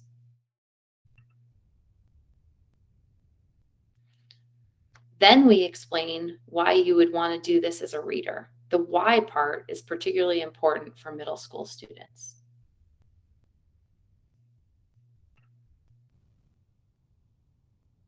We use real examples from the text they are reading in that particular unit.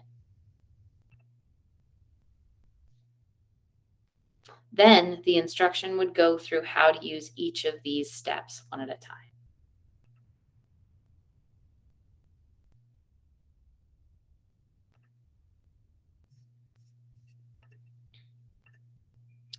In addition, the Work That Word activity is printable, and it can be used for students on print who have the Reveal glossaries in their student editions. So one thing to note is in the digital edition, you saw me use the Reveal words in context in the passage to reveal words that could replace that word, and they were in the right part of speech and fit the sentence perfectly. In the print version, the Reveal glossaries are found after the entirety of the text. So they'd have to flip to the back to find the glossary, and they could then use the Work That Word to do some word research or dictionary skills, if you will.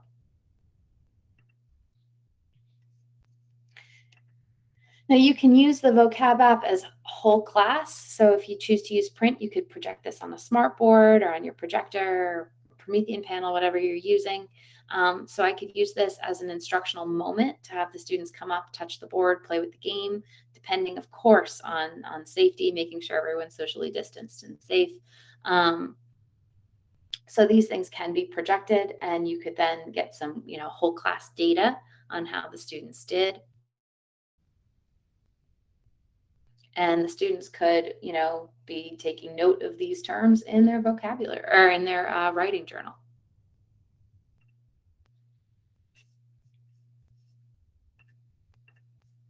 My third option would be to allow students to access a Chromebook or a mobile device or a tablet or what have you in order to access the application themselves and independently work through these words.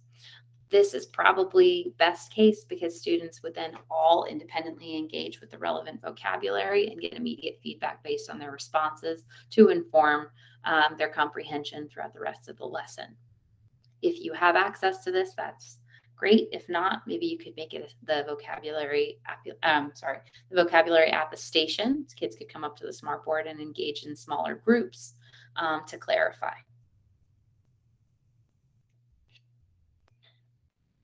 These are just some ideas. Of course, we invite you to be as creative as you dare as you work with Amplify and your students to make it work best for you. We're now going to take a 1-hour lunch break. Please pause the video here and come back in about an hour. Work at your own discretion, but that is what we have planned for you. I'll see you in an hour.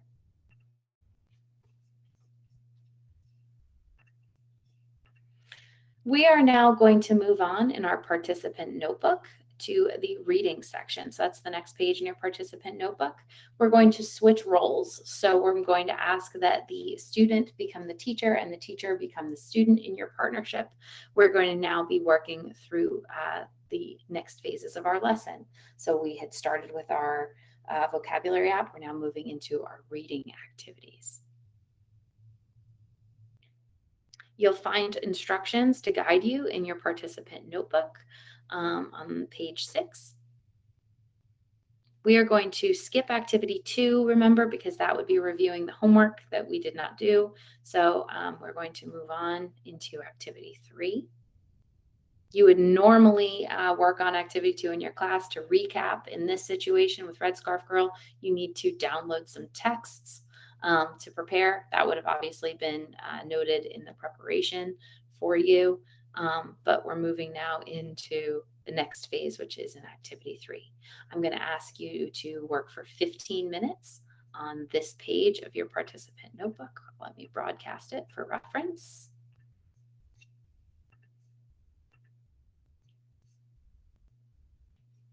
So here we are on page 6 of our participant notebook.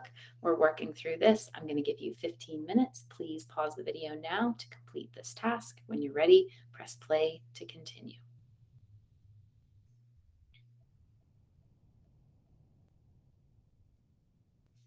Now, if we are considering these prompt questions, let me broadcast that again.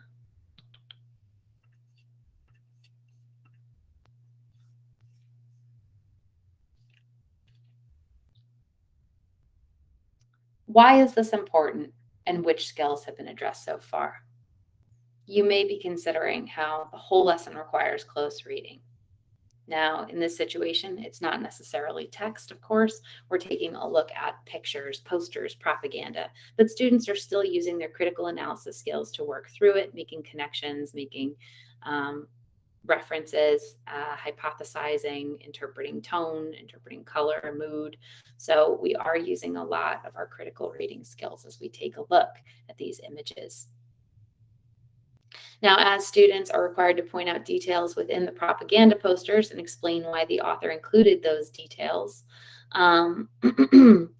they are really making those same connections that we noticed in Dahl, right? They were interpreting the text and they were pointing to details that were helping them draw conclusions. The same is true as students are working through these posters. And they are then able to make a claim about the emotion the artist created and support it with evidence based on their observations. So, how is this teaching reading? How is this teacher able to support her students if it's not text? How is collaboration addressed? Well, our kids are noting evidence in the text, then they move on to more analysis. The suggested scripting in the instructional guide is there to help you as you support students in discussion and working through these tasks. But also, the idea behind eliciting 2 to 3 responses is to help to surface a range of evidence, a range of ideas. So students who may not be clear, maybe on the bubble, maybe too shy to share, are able to learn from one another, which is a whole different step, right, on Bloom's taxonomy, as students are able to teach each other. Now, consider the pacing and the timing of these activities. Why is it so short if we want students to elicit responses? Well, the reason for that is because we find everybody wants to share, and to be respectful of the time that's available in the class, it's important to just make sure that we're calling upon a variety of students over the course of a lesson rather than hearing everyone, or maybe using something like a poll or a shout it out or a snowball fight or something where students are able to share. Maybe you're only reading 2 or 3 responses, but everyone had the opportunity to be heard.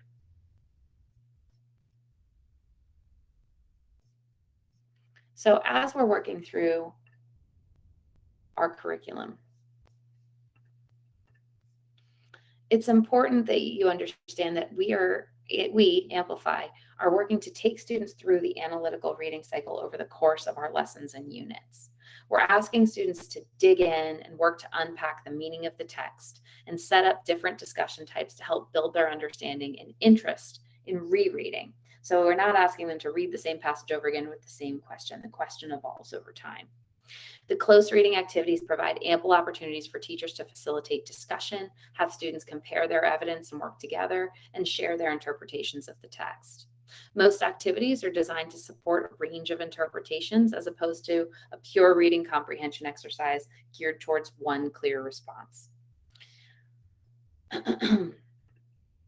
So students are able to read, select, and discuss.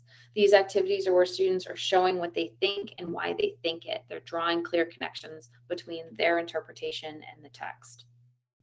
They're able to,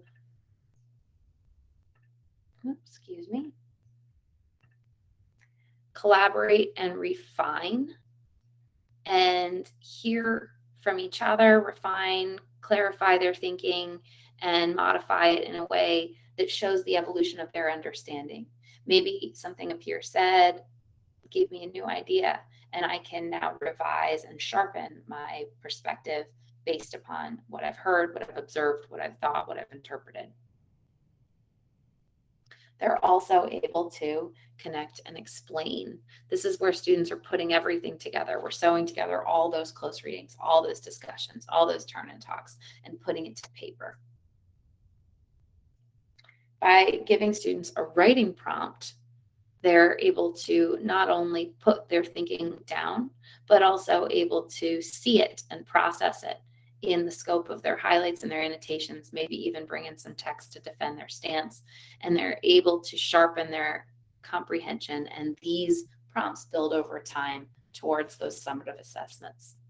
Now, I'd like you to pause the video here and consider any examples that you've seen of these activities so far today, and reflect on how these things were achieved in our reading activity with Boy or in the lesson that you're working with together. When you're ready, press play to continue.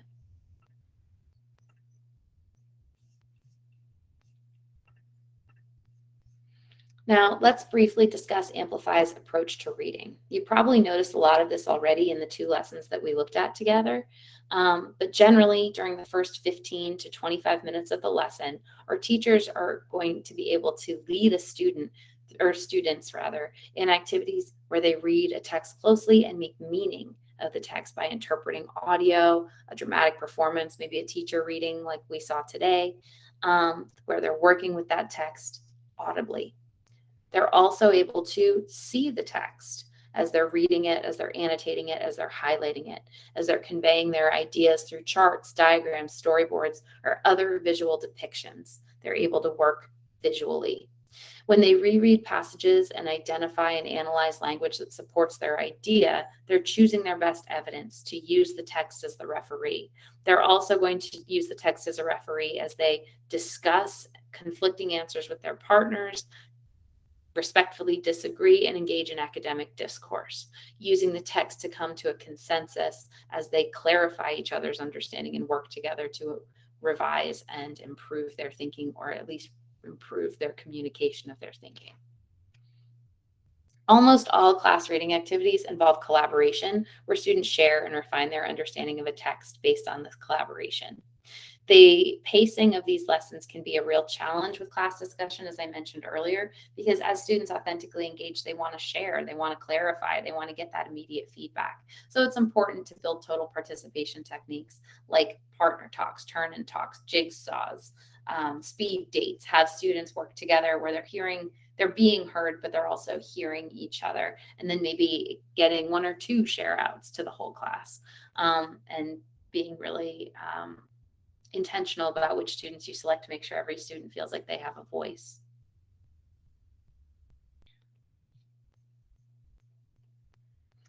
Now, we don't want to go too deep into this here, but I want to clarify that as you look at our professional learning resources, as you look at our ELA resources, we do provide a lot of reference in terms of our pedagogy, in terms of our ELA text selection, our program themes, our universal design. So if you're interested in those, feel free to go to that space to get more clarity.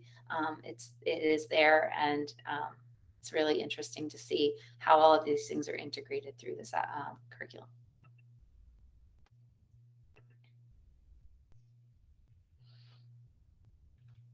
Now, this is a reference to our print. It's the same lesson, but I wanted to draw your attention to how this looks as we look at our first activity in the print edition.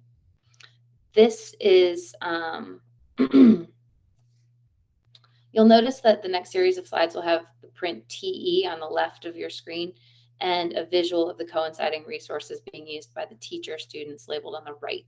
So as we're taking a look, you're going to see the teacher's edition here and the student edition available on the other side. The materials will always be referenced over here on your digital platform. So here's my instructional guide, my teacher resource. It's guiding me to these materials that are found here in my digital platform. As I move through the next slides, you're going to see that teacher version along with the student version. So here's what the student sees. Here is what the teacher is broadcasting. The guides here.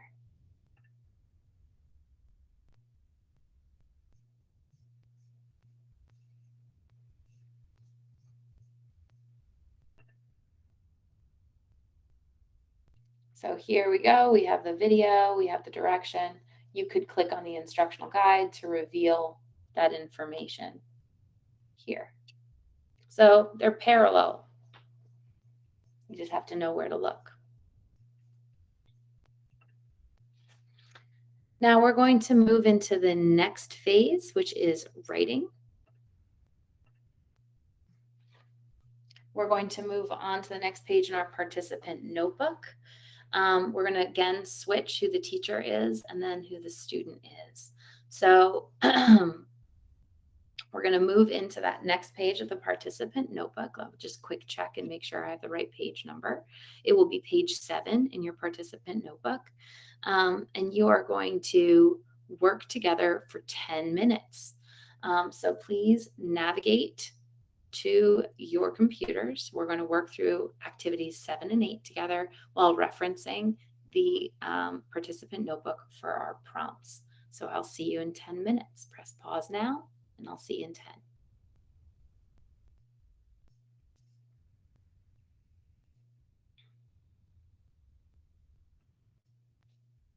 All right, so as we're coming back, I want you to consider these questions. Why was this important? What skills have been addressed? How did the rest of the lesson prepare students to do this writing? Well, it's important because students now have the opportunity in writing to demonstrate their comprehension. It's open-ended, so what they comprehended, how they comprehended it, what drew them to that idea is all able to be expressed in this space. So again, students aren't looking for one clear answer, they're able to express their thinking. Students have the opportunities to use routine, low-stakes writing to develop their ideas while practicing small set of targeted skills. So rather than writing a whole essay, they're asking to look for one thing in this small passage and express it clearly. As we saw from our lesson, we had layers of support through following along with audio, following along with text, reading with the teacher, annotating, going through the prompts, looking for those guide ideas, and then we get to the writing prompt, which sort of is the culmination of all of those steps. In terms of skills, students are working through argumentative writing, in which students have to offer evidence as to why Julie is feeling hopeful. The writing process occurred through students listening to text, highlighting pieces of evidence, discussing as a group, engaging in the teacher warm-up, and writing to a prompt.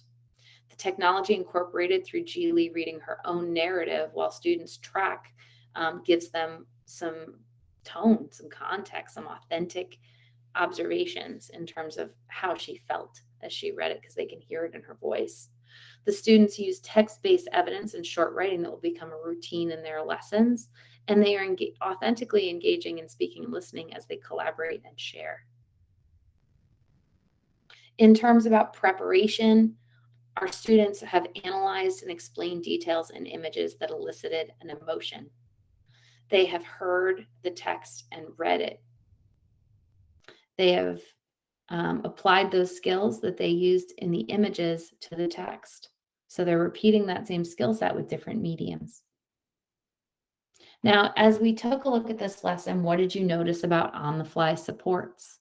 How would these help the teacher and the student in the moment? Now, to draw just your eye real quick, I want to clarify and make sure we see that on-the-fly support. So let me jump back into my curriculum.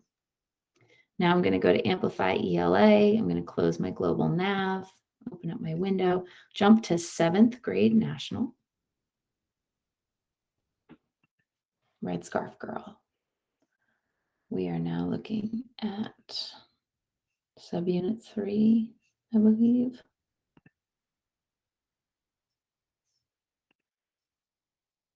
The World of Red Scarf Girl.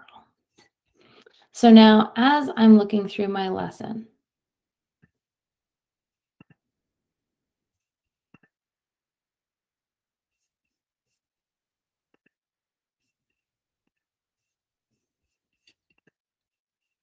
you'll notice that these shapes are changing. There was only instructional guide for 3, for 4, differentiation instructional guide, differentiation instructional guide, instructional guide. So these things are changing for every piece.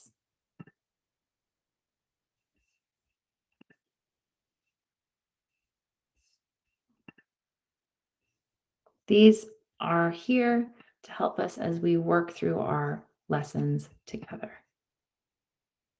Okay, so on-the-fly supports are something that you would see here as it was relevant, just to be clear.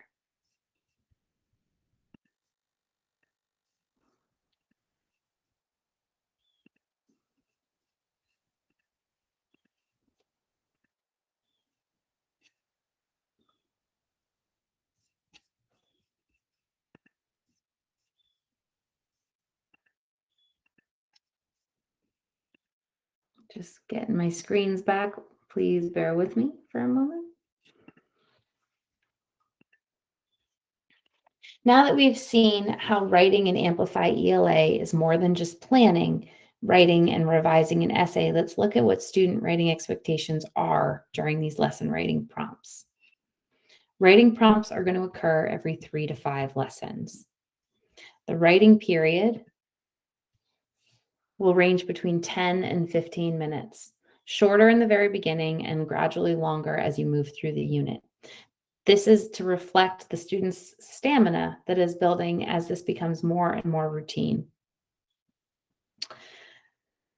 The reason for this is students are going to begin to develop writing skills to allow them to write for longer periods of time as they develop their ability to focus and stay on task with a clear topic, but it's short enough that they don't begin to ramble. We found that most students need about 10 minutes to produce a full page of writing. However, their ability to sustain concentration and produce focused, detailed writing can begin to erode after 15 minutes. This is the time for students to develop their ideas to support one claim about the text. Students will have a more formal summative writing experience at the end of each unit. These are more intended for students to practice skills and for teachers to monitor progress of a taught skill and/or comprehension. Writing reflects their comprehension of what they are reading. Make sure you always get to writing.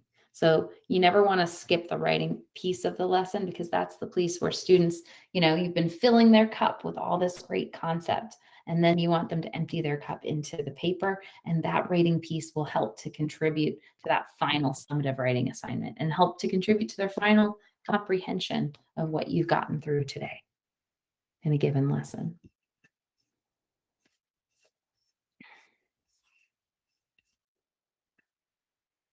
Now, let's work backwards.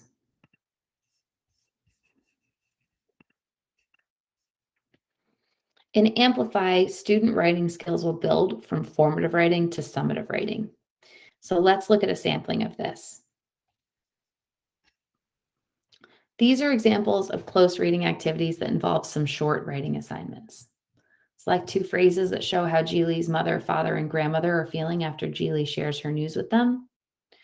Why doesn't Geely enjoy participating in the Cultural Revolution as much as her classmates? With your partner, select 10 words from the reading that best capture how Geely feels.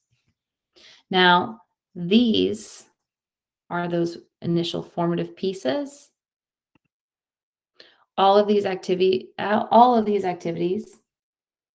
create close reading activities lead into these writing tasks. So let's look at that parallel development here.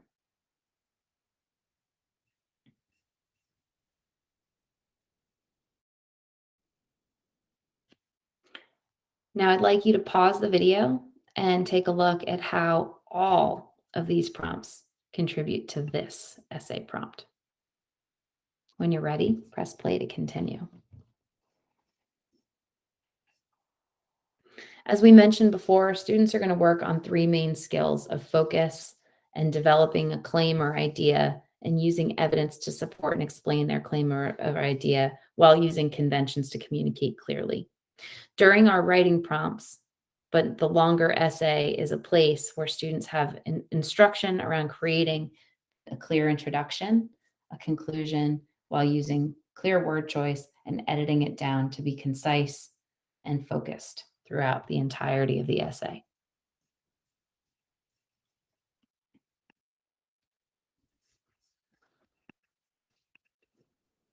Now, if you're using print, you can see it is the same writing prompt as the digital curriculum.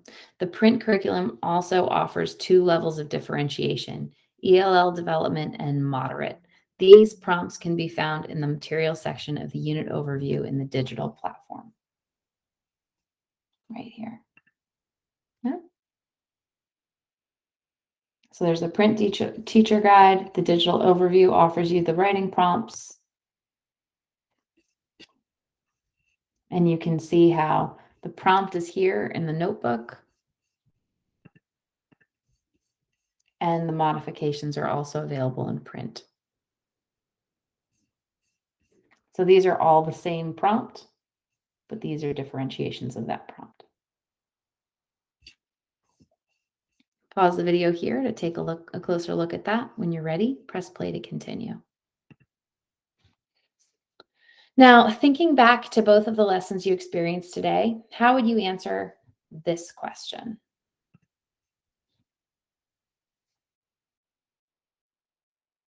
Now, you may have noticed that over the course of this, I've tried to engage some facilitation, some discussion with a peer, a partner, or maybe some reflection. In a synchronous lesson, you would have engaged with me in a discussion. There's a lot of speaking and listening there. Also, as you shared with your partner and you used the response starters, you were able to listen with an informed focus as you picked one of those responses to provide concrete and constructive feedback. In addition to speaking and listening with peers, partners, and as a class, you also had the ability to listen to the text being read to you while you read it quietly. You also had the audio file to listen to it again should you need it reread. Here are those response starters I was just speaking about. Now, classroom discussion is at the heart of Amplify and drives not only productivity, but also our achievement. When students listen critically to others when sharing, they're able to provide immediate feedback, which in turn builds students' confidence. Response starters are provided to help students respond to their classmates' work. These response starters are specifically used for the writing share out. We do provide other types of sentence starters to facilitate discussion and differentiation as well. Now, we recommend encouraging that all of your students use the response starters until providing this type of feedback becomes natural to them over the course of using this routine repetitively. I've worked with a lot of teachers who've actually copied or printed this out and taped it onto their classroom, or used this model to maybe modify some of those prompts so that students would have a reference while they were working in peer work. Something I love about these response starters is the fact that they're all constructive. They're celebrating success and being specific about what is good. Nothing is, negative. It's not just bad. It's not opening the door for students to give non-productive feedback, which is great. When I was a teacher, I always encouraged students to give a glow piece of feedback and a grow piece of feedback, something that they could improve upon. And this is something that's sort of inherent in that it's drawing the students' focus on a specific part of the text and saying, like, you did this great, which maybe opens up conversation for you could maybe develop this or maybe address this question differently, or they could share between each other and learn from each other. So I really love this piece of our lessons.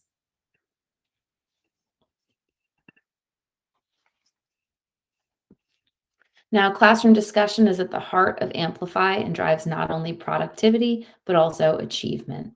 So our close reading icon is found in our lesson map.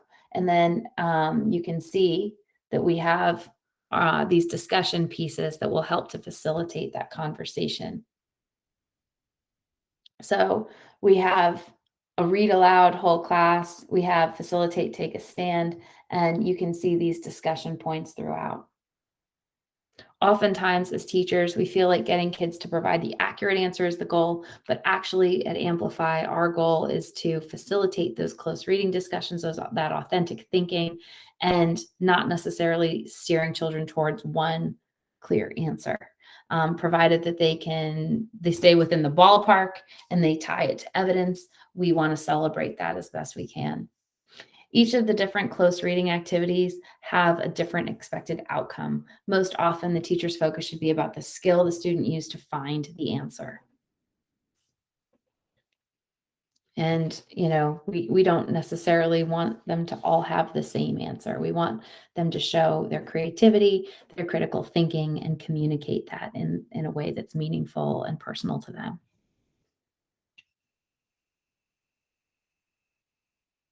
Now, we confirm, in terms of confirming accurate understanding here, at 5, that's the only time we're looking for a clear single answer.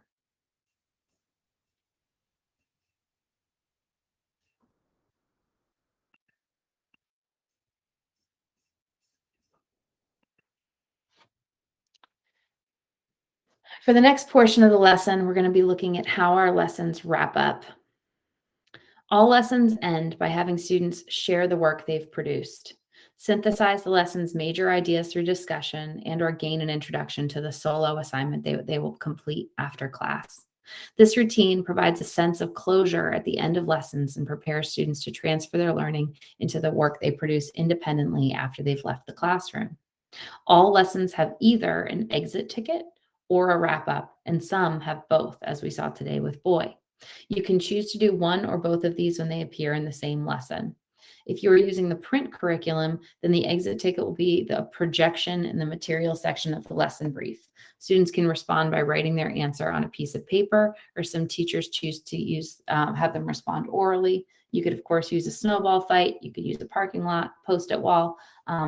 Be as creative as you dare, again, to capture that data. You could even use a technology like Shout It Out or Mentimeter, some kind of poll anywhere thing to get some information if you want.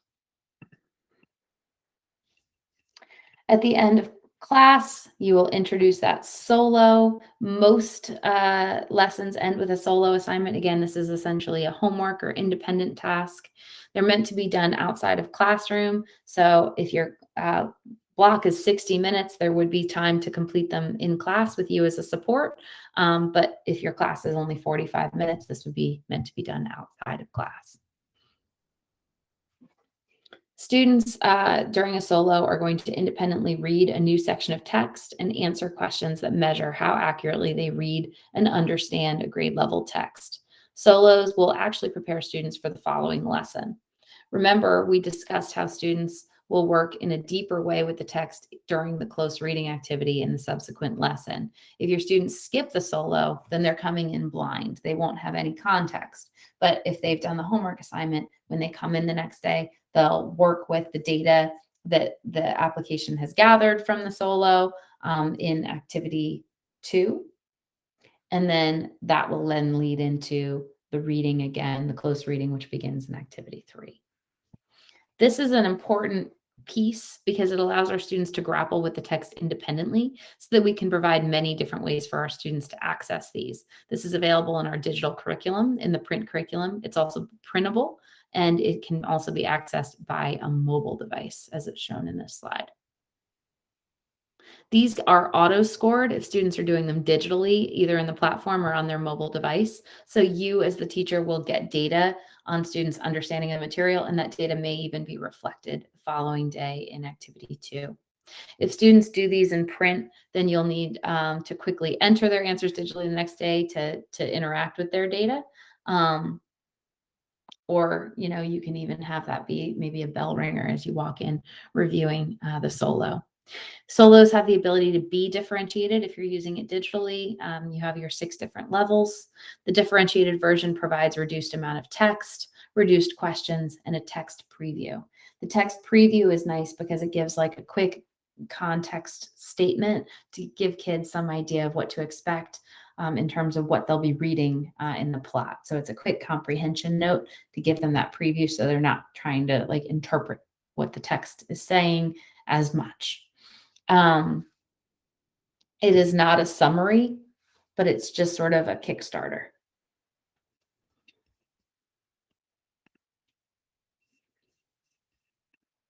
Now, as you're planning, I just want to draw your eyes to these reminders. These can be helpful when you're planning or teaching with print. All students should stay in the same mode together, right? So everybody is in print, everybody's in digital, just to keep you sane throughout the entire unit. And that way you maintain routines, you save instructional time, and your data is housed in one place. Know where the projection materials are located if you're choosing to use print. So make sure to take some time during your prep the night before just to make sure that you understand what you need to grab before you start your lesson. There are some recommendations in terms of lessons that should be taught digitally, especially ones with multimedia. And be sure to check in on the instructional guide when planning for print or digital. Obviously, you have your teacher version when you're in print, and if you're in digital, you have to reveal that instructional guide on those on-the-fly supports. In addition to our core curriculum, we offer unique units and flexible resources. So I'd like for everybody to switch over to be on the teacher version. So I'm going to ask you to pause the video and get back into your teacher accounts. When you're ready, go ahead and press play to continue. Now, we've spent some time digging into some typical lessons. These images I'm broadcasting to you now are some other types of units. So the red scarf girl and boy are fairly typical of what you can expect as you work through our curriculum. But these things are available to keep us on our toes, to keep our curriculum riveting and rigorous. And these units are here. So I would like to ask you to explore the digital curriculum in order to kind of take a look at some of these things. Take all the time you need. Before you pause, let me just show you where you can find these things. So I'm going to go ahead and jump back in with my curriculum. I'll share my screen with you now.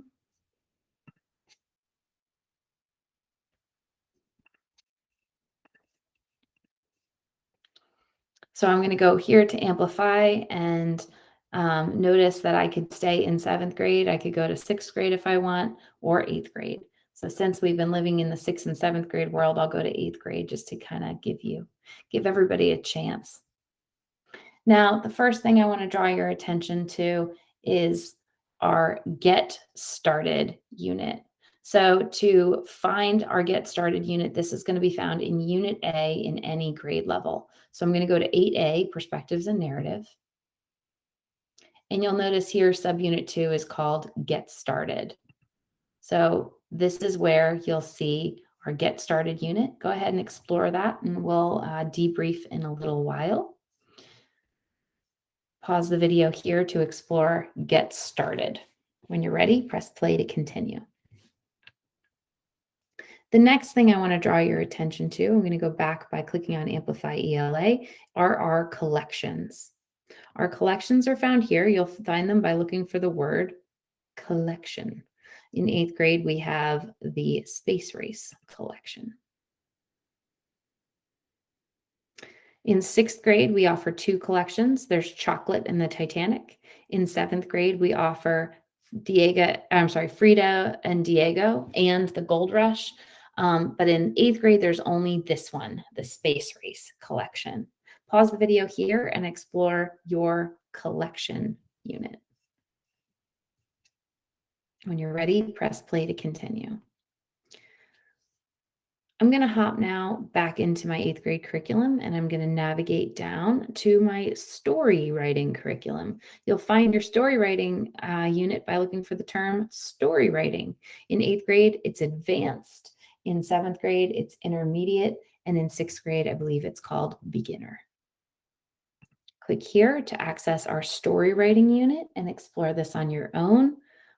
Click pause now, and when you're ready, press play to continue. I'm going to go back to Amplify ELA to go back to my curriculum. I'm going to now navigate to Poetry in America. This is our Poetry in America unit. This exists in all grade levels. It will be found as the last unit in all of the grade levels.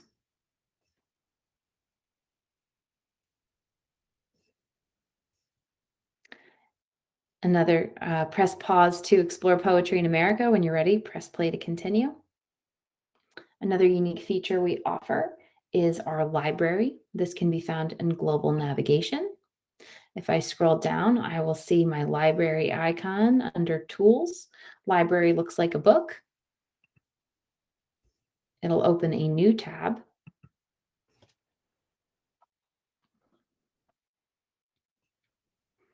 You can generate a PIN for access because your library can be accessed both online and downloaded offline. As you can see, it is recommending texts I've recently read. These are things I found directly in the curriculum. And if I click on boy, you'll see that my annotations will be available to me. So I will be able to navigate through my library, and I'll be able to See all of those annotations I took when I was in the lesson, they carry over.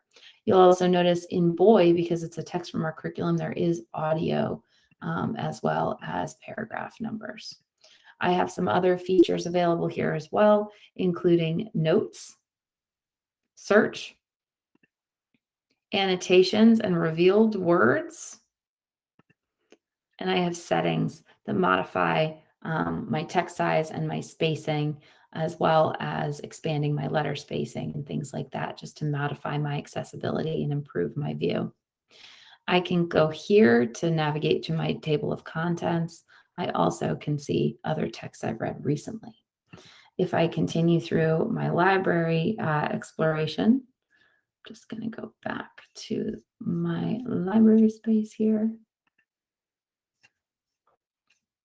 You'll also see in this space, I have my novel guides. This is the other thing I want you to look at. So in addition to exploring the library, I'd like you to explore our novel guides.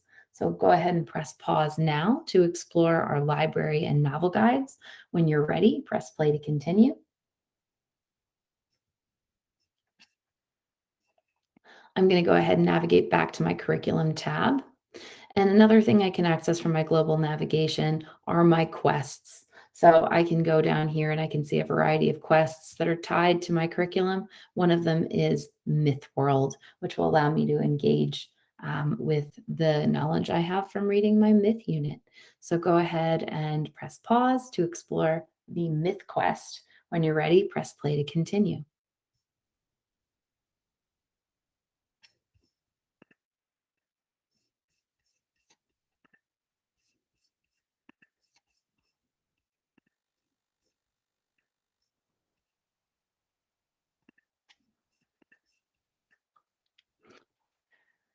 Now, as we were exploring our unique units and our resources, flexible resources, I want to just sort of draw your eye or take note of a few things. So you may have taken note of some of the things you observed. Here are some other points that I want to make sure that you noticed. So with our Get Started unit, this is always going to be located in Unit A as the second subunit.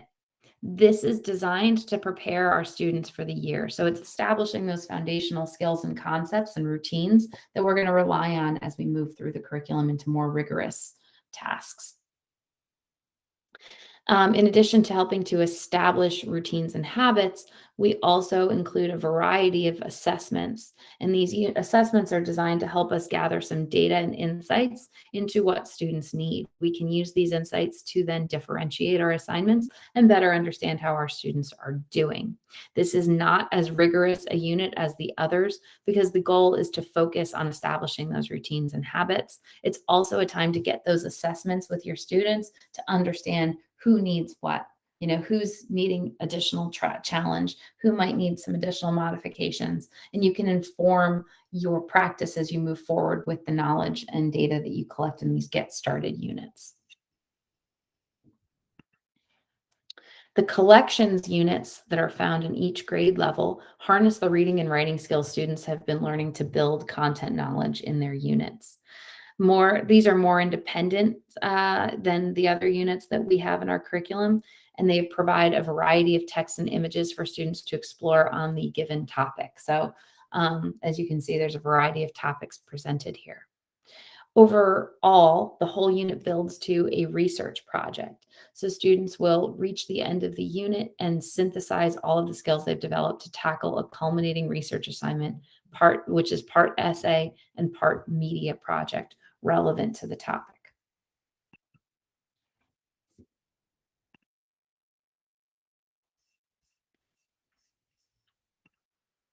The flexible units appear at the grade overview in the digital curriculum, but they are not part of the grade overview themselves. The reason for that is because they are meant to be used flexibly as you want with your classes. So you can interrupt with a flex day, or you can just not teach a lesson one day and build this in. Some key points I want to definitely bring up for our story writing unit is that the story writing unit is designed to be paper and pencil. It's designed for students to grab a composition book and write and be as creative as they dare. It can be delivered at any point during the year. It can be broken up into chunks. And every lesson in the intermediate or in the story writing units, not just intermediate, but in the story writing units themselves, takes up about a day. For poetry in America, this has been the culmination of a partnership between Amplify and Poetry in America to create lessons that will get students excited about poetry. These lessons are designed using Amplify's close reading pedagogy to facilitate rich classroom discussion. Lessons are designed to be used at any point in the year, and each subunit contains 3 lessons structured around the same poem. The first 2 lessons focus on observations and analysis of the poem, while the third lesson provides a creative writing assignment. Something that I wasn't able to draw you to just yet, because it's still in development, is the literary modules. These will be coming soon, and our goal is to have 4 of these ready for back to school for the 2021-22 year. But we're hoping to add more throughout the year for you to come back to and use. These are meant to be projectable instructional resources that provide introductions to literary and informational skills and standards that middle school students often need more support with. They provide students with foundational understandings of these skills, and helps to support text analysis, which is then built on throughout our curriculum. We provide targeted interactive instruction and practice through these modules so that students will really kind of get to see some examples as they work through this. For each literary module, the teacher guide will give a list of selected Amplify ELA lessons where students will encounter, reinforce, and practice that benchmark. The teacher guide will highlight where the benchmark is spotlighted in the Amplify ELA curriculum. Prior to teaching the first lesson listed, teachers may want to pause and introduce this skill or standard using the module lesson. Teachers may decide to return to the module lesson during one of the later Amplify ELA lessons to review the definition, or walk through the skill again later if they see a need for it.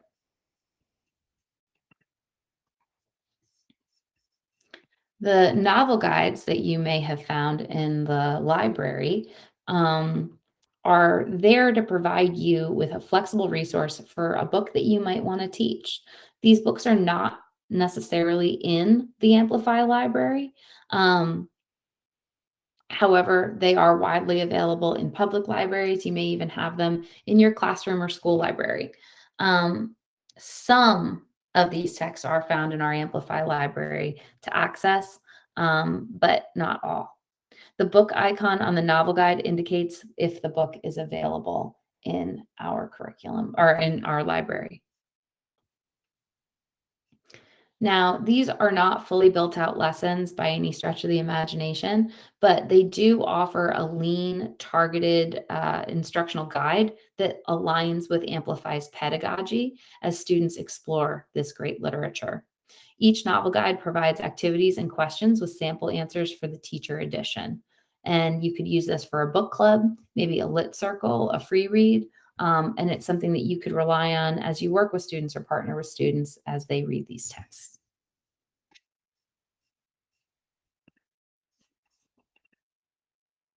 Our Amplify library, where we found those novel guides, is something that's available for all of our teachers and all of our students. This digital library provides us with access to hundreds of full-length texts. We also allow you to read them. In addition to allowing you to read them online, you can also read them offline, and you can log in with that PIN that we saw. Books can be sorted by Lexile level, by genre. You can also search. As you can see, there's a search bar here on this slide to search by keyword. This is available at any time. So students could access this at home for, free reading. You could have an SSO. You can have a SSR with students in class. Too many acronyms in my mind. Um, and you'll find in our library that there are about 700 texts. Outside of books, we also offer magazines, short stories, and you'll find a lot of cultural and era diverse texts to choose from, which is really nice.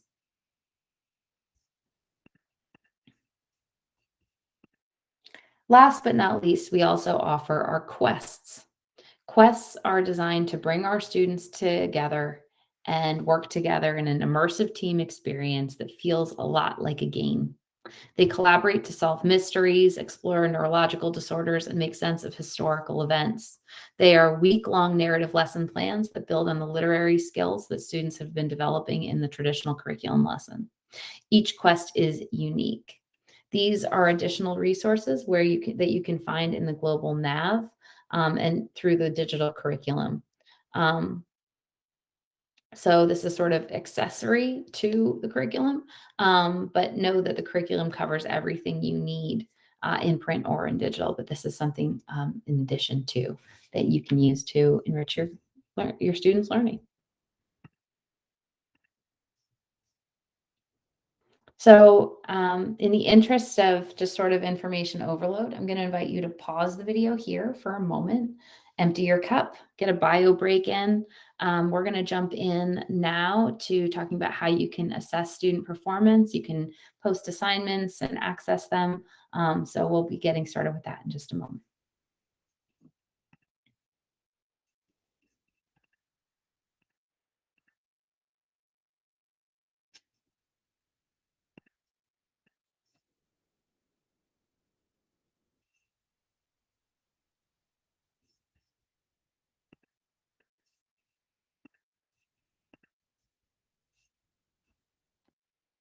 All right, so now what we're going to do is we're going to get started by talking about classwork.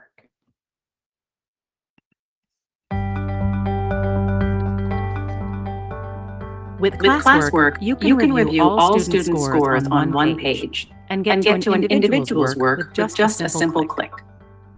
While on the Activities tab, click on the student's name to review the individual's submitted work for this activity. Here, you'll see the student's written work. You can review and manually adjust scores generated by the automatic writing evaluation tool. You can also provide immediate feedback through the Comments panel. Notice how the teacher highlighted specific examples from the student's work to help further develop skills. Quickly review and score your entire class by clicking through each student's submitted work. Students receive an alert when work is returned, and open envelopes show you that a student has reviewed their feedback. With the student portfolio page, you can focus on one student, review the status of each assignment, begin to spot trends in the assignment scores, and quickly jump into the work itself to provide extra feedback when needed. This is a great tool for parent-teacher conferences. Getting student data out of classwork is easy. With just one click, you can export classwork reports. You also have the option to print individual student work, as well as an entire class's worth of work. Both options provide an easy-to-absorb visual representation of student progress and include a cover page, making it that much easier to store in a file, leave for students, or bring to a parent-teacher conference.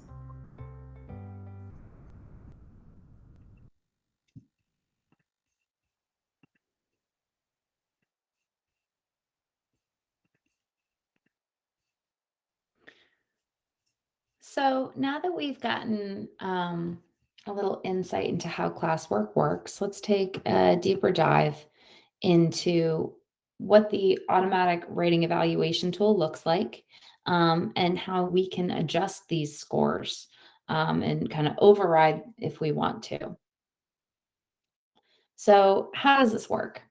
Well, the prompts are formatted in a similar way so that students can focus on their analysis of the text and teachers can easily compare one piece of writing to another and track progress for 3 foundational skills that form the basis for strong analytic writing. These 3 foundational skills are focus, use of evidence, and conventions.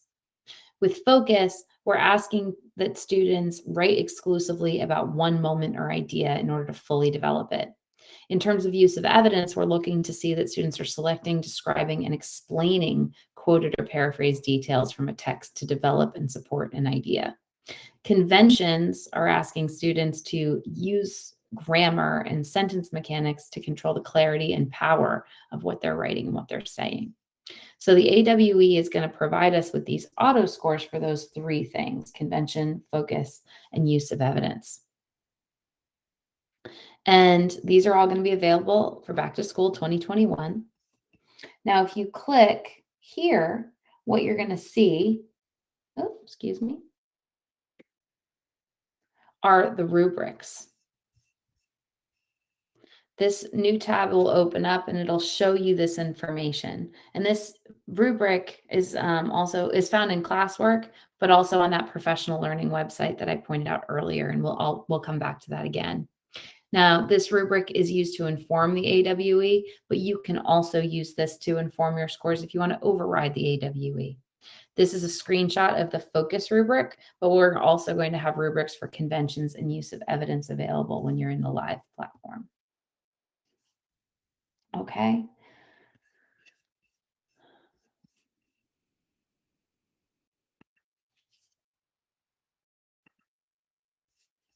Now, if I'm taking a look here, you'll notice that I can click on the text and add a comment.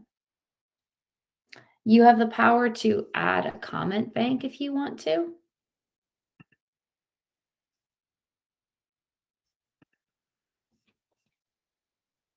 So that you can come back to it again without having to rewrite it.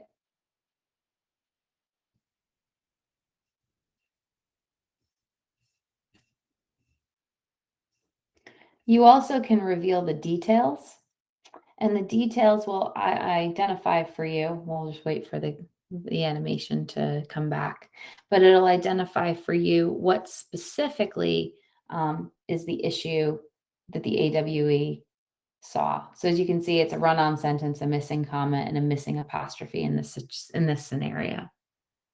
Now that's something that you can toggle on and off to just get more insight into why the AWE provided that particular score. You will then be able to add comments and provide feedback to students about those errors.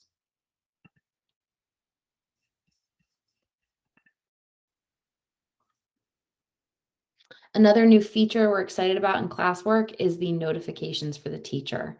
This update is a direct result of what teachers were asking for, so we're excited that it is going to be live.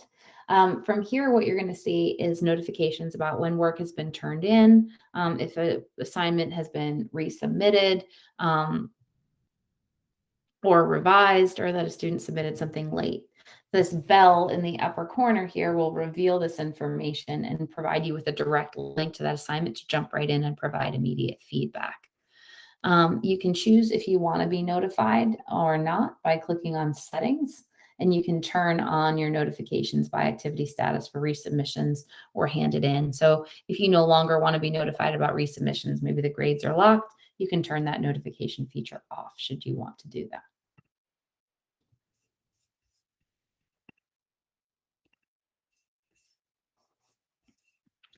Teachers also have the option to reveal answer validation to students for solos and end-of-unit assessments. By checking this off, you would be able to show the answers once a student submits the work. But then the student work would only be in read-only mode, so that they won't be able to go back and change the answer. So the students will get that notification. The students will also see a red X. So they'll see a red X next to the incorrect answer, and the correct answer will be highlighted there in yellow. So you can see that that notification is on, meaning they won't be able to resubmit or update their work. If the student response was originally correct, it will actually be highlighted in green. So let me broadcast now the student side of what class. So the student side of classwork. So what is it that the student is going to see?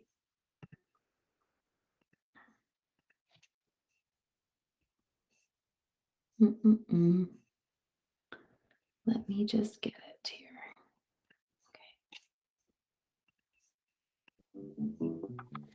Welcome to the new My Work, a customizable space where students can review your feedback on their Amplify work.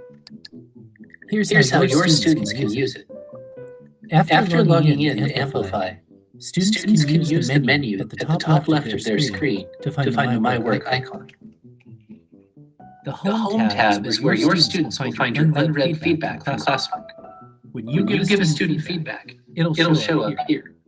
When they click into an activity, they'll see your scores and comments right alongside their response. Students can then update their work based on your feedback, which helps you help them keep improving throughout the year. You'll find any work they update labeled as resubmitted in classwork. Students will find the work they've already completed in the Portfolio tab. Any assignments they missed or forgot to finish will also be here. They can filter their portfolio by submission status to quickly find any missing or incomplete work, or by activity type. Students can also print their work to show parents, or save it for future years. Your students can also personalize their My Workspace. Don't worry, they can't upload their images. If your students click the activity in the notification bell at the top of the screen, they'll be taken directly to the lesson, where they'll see your feedback. And that's it. Be sure to tell your students about the new My Work. That way, everyone will be on the same page. All right, so now that we've seen the student side, let's talk a little bit about what all this work leads to. So as we've been talking, over the course of this session, you guys have seen a ton of formative assessments, right? They've worked close reading that led to formative assessment, formative assessment, formative assessment. Well, at the end of the unit, you will find those summative assessments that we were talking about, very briefly. Each unit ends with an end of unit assessment. They are usually the last two subunits. The writing summative will be stretched across about 4 to 5 days. As you can see in this particular example, there are 5 lessons for the 6th grade Greeks unit. In subunit 4, there are 5 days. So each lesson is a day. That's a 5-day activity to do the summative writing. And this is where they're going to be building an essay with that introduction and taking a look at their argument and wrapping it up with a tight conclusion and doing some editing and revising. Then that is followed up with the reading summative, which will take 1 day. So here's that 5-lesson structure. So the first lesson, we're making a claim and gathering evidence. We're then going to draft out our body paragraphs. There's a flex day. These flex days can be built for revision, peer work. Maybe you need to give them some more support with writing skills. So you can adapt that day however you need to best meet the needs of your students. We'll talk about how we can evaluate data in a few slides. Then we're going to be revising our introduction after we have written our body paragraph, making sure there's a clear and concise train of thought throughout. And then they will wrap with their conclusion on the last day.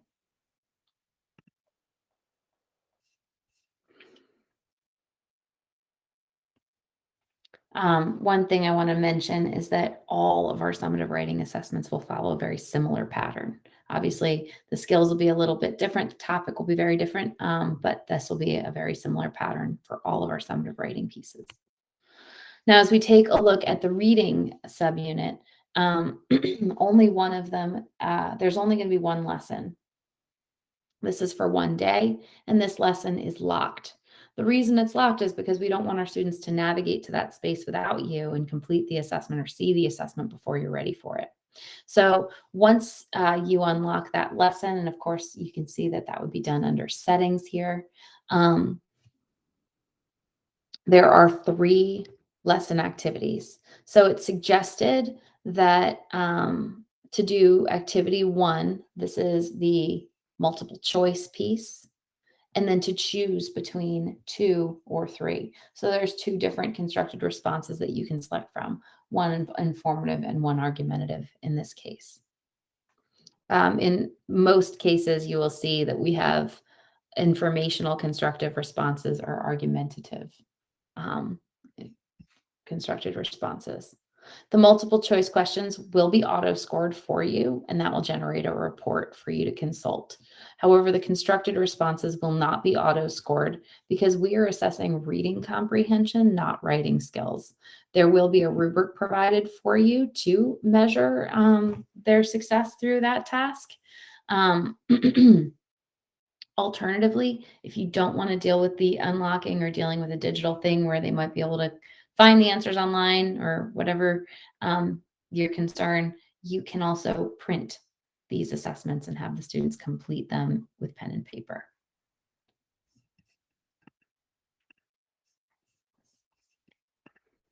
Now, all of this will be informed in our reporting app. So in our application under global navigation, you can go to reporting where you're going to find this data. So let me jump into my curriculum so we can watch that, take a look at that together. All right, so I'm going to broadcast to you my Amplify curriculum. Sometimes I have to say it out loud. Okay, so I'm going to scroll down to my tools.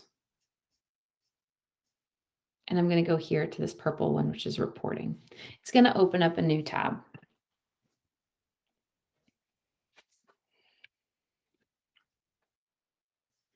I'm going to navigate now to ELA. I'm going to navigate to Hedden, and I'm going to go and take a look at the Greeks. So as you can see, I have quite a bit of data here. Now, as I scroll through, I will see a class overview.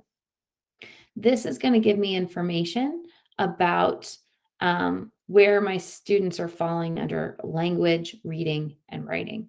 Based on the colors, you can see that writing is definitely an area that will need more attention. So I'm going to go ahead and scroll down to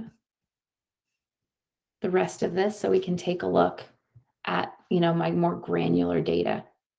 So here under writing skills, you can see I'm currently looking at productivity, and I can see what productivity means by clicking on that I to reveal more information. So are my students able to consistently write at least 120 words for the writing tasks? If I look, I can see my data here, and I can see that red is 0 to 49, yellow is 50 to 84, light green is 85 to 119, and green, dark green is 120 or more. So you can kind of see this data in a more granular fashion. I can navigate to other skills by clicking on these radio dials and seeing different skills over the course of this particular unit. If I click on See Details, I will be able to see how my students are doing. Like if I go back to productivity, I'll be able to see all of my students and how they're doing for my Prometheus unit, my Odysseus unit, my Arachne unit, and I'll be able to see those scores. This is for each student, but I can also see a summary view. And if I reveal the summary view, you'll see that I will see for this student, my productivity, conventions, focus, and evidence. Rather than going to each individual report, I'll be able to see it all for these lessons across the way. Again, this is just for writing skills. As I scroll down, I can see my comprehension based on my solos. If I go to See Details, again, I'll be able to see it by student. I'll see their differentiation level.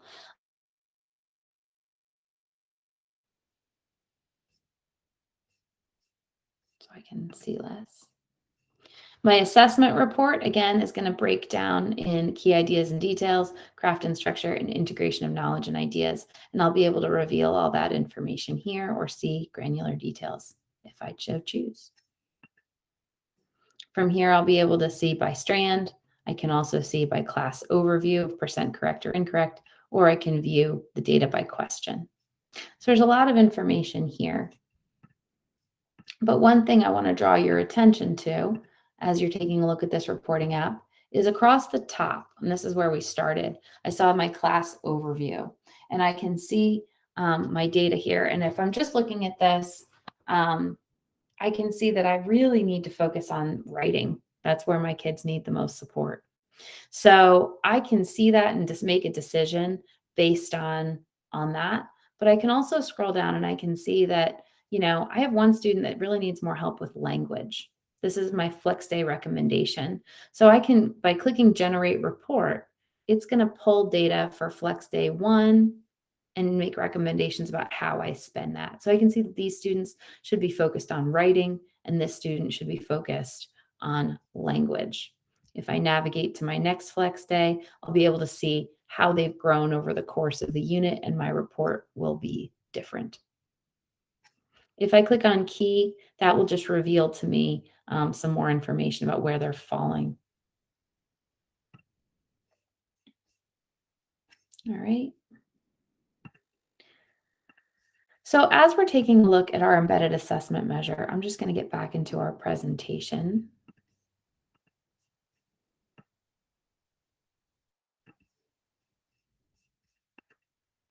I want to make sure it's clear that their daily lesson activities are informing the EAM, the embedded assessment measure, and that is collecting data about their student performance in the key domains of language, reading, and writing.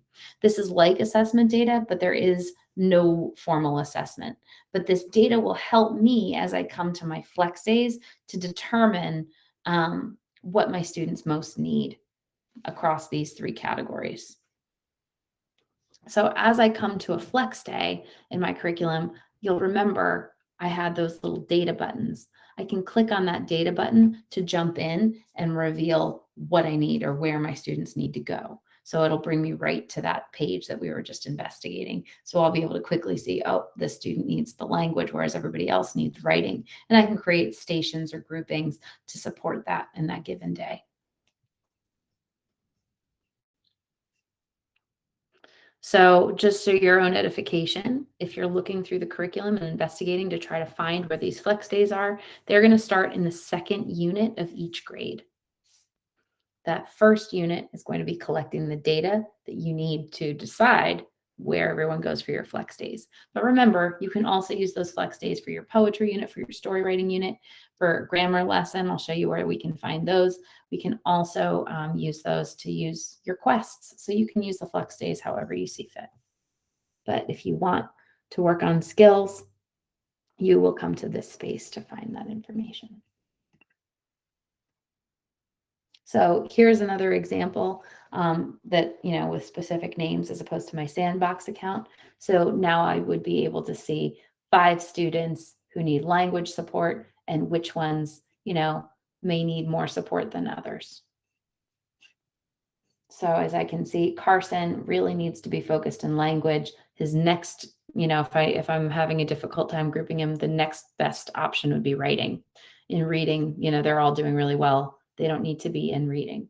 But if I come over here, I can see that Ashley, she may benefit from reading or language, so I could group her differently as I need. There's also here the Flex Day Activities Guide to help you differentiate and support these groupings.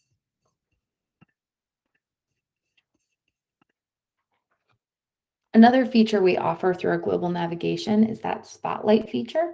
This provides us with insights about who might need additional support or who might be thriving or who might just need a little extra love. Maybe they haven't gotten a lot of feedback recently, and this will help recommend that to you. As we take a look at our curriculum, I'll go ahead and share so you can see where this is. I'll get back in there. Spotlight is that feature. That's right here. So I'll open a new tab, and I don't have currently any students connected, but if I were to click, I would be able to see those insights here.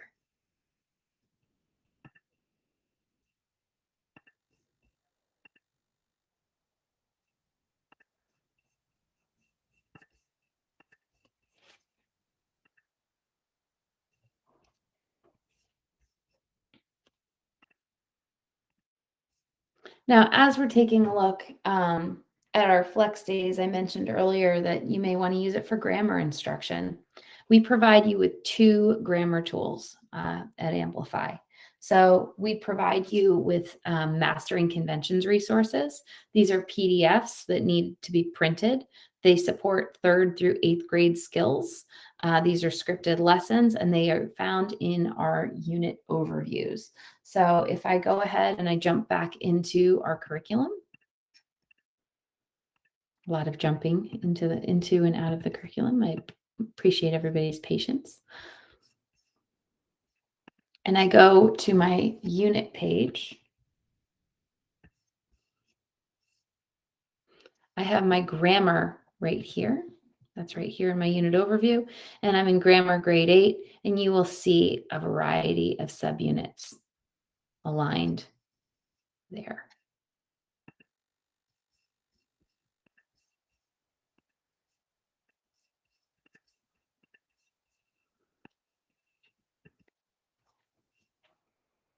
Now, these lessons are not meant to be taught starting at Unit 1 and moving through each lesson. Rather, it's a catalog for you to draw from to assess grammar and determine what students need and what lessons would best support them in their given skill set. We also offer a grammar pacing guide included in the Flex Day materials section, which helps teachers to determine which lessons are most relevant. So that guide that I pointed out in the previous slide is where you would be able to see some recommended grammar lessons. Independent lessons, all of these lessons are independent so that you can use them as needed. Like if you have a group of students who need to work on subject-verb agreement, you could put them in a small group and focus them on that lesson, whereas you could assign it, as a different station to another student. They could work together using a Chromebook. You could make it a station with your smartboard, or you could assign it using the classwork or my work feature. In addition to providing you with the ability to differentiate, create stations, and meet the needs of your students, these are also great standalone lessons for maybe an emergency plan for a sub, because it has nothing to do with the curriculum. It's just something that can fill a day here and there and support skill development. So I'm going to invite you to explore that curriculum on your own. Take some note of what you see in your grade level, maybe even navigate to some other spaces and other grade levels to see what else is available. When you're ready, go ahead and press play to continue. If you haven't yet done so, I encourage you to take a brief recess, maybe 5 to 10 minutes, to stretch your legs, empty your cup. We are going to pick up again, and we're going to be talking about supporting all learners in our differentiation strategies. So I'll see you in 10 to 15.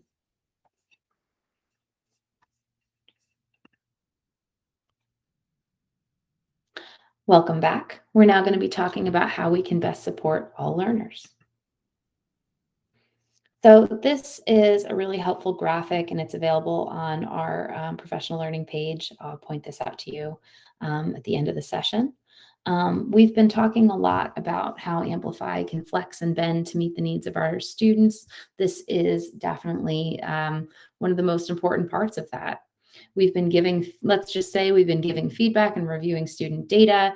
We've been monitoring their progress to inform our practice, and now we're ready to differentiate and meet their needs.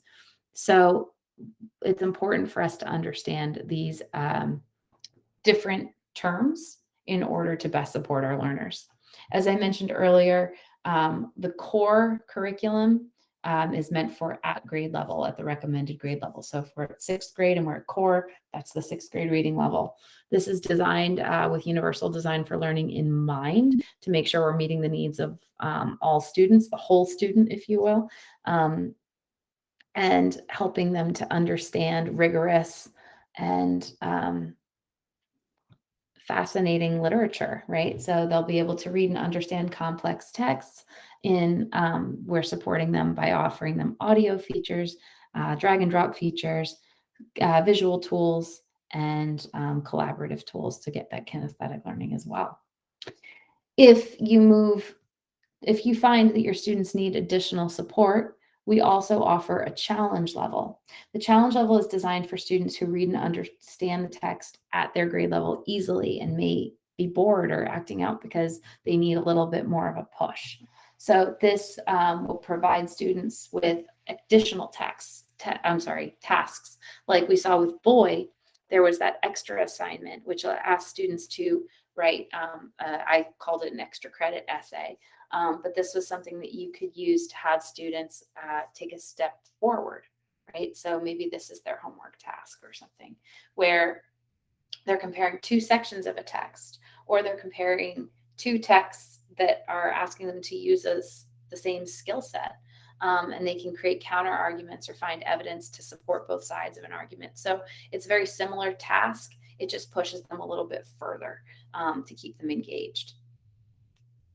As we step down from that core level, we have light, which is for students approaching grade level who might need a little bit of additional support with vocabulary, language, and syntax in complex texts. This is for ELLs at the bridging level, in addition to students who may need some light modification. A step down from that is moderate. This is designed for students who need clear and strategic supports for vocabulary, language, and syntax in complex texts, including ELLs at the expanding level. This provides students with guiding questions, lists of ideas to consider, sentence starters, and simplified language in their prompts. Stepping down from there, we have ELL, which is designed specifically for English language learners at the developing level. This might provide support such as a simplified vocabulary, a word bank, a visual cue, prompts broken into small segments, shortened reading passages, guiding questions, and or sentence starters. And then our most robust level of support would be the substantial, which is designed for students with learning disabilities who need significant scaffolding to read complex texts. Supports include writing prompts broken into small segments, graphic organizers, shortened reading passages, guiding questions, simplified writing prompts, and or sentence starters. As I mentioned earlier, it may be beneficial for you to explore these shapes and try to memorize them, because as you print out these resources or as you're picking a preview, it's not the term, it's simply the shape for you to indicate without kind of announcing to the class what modification they're looking at. So that's there for you as a resource. It's available in the program guide as well for your consideration. Feel free to pause the video here and explore this on your own. We've already talked about where you can find this feature. Feel free to see some of those previews in the curriculum. When you're ready, go ahead and press play to continue.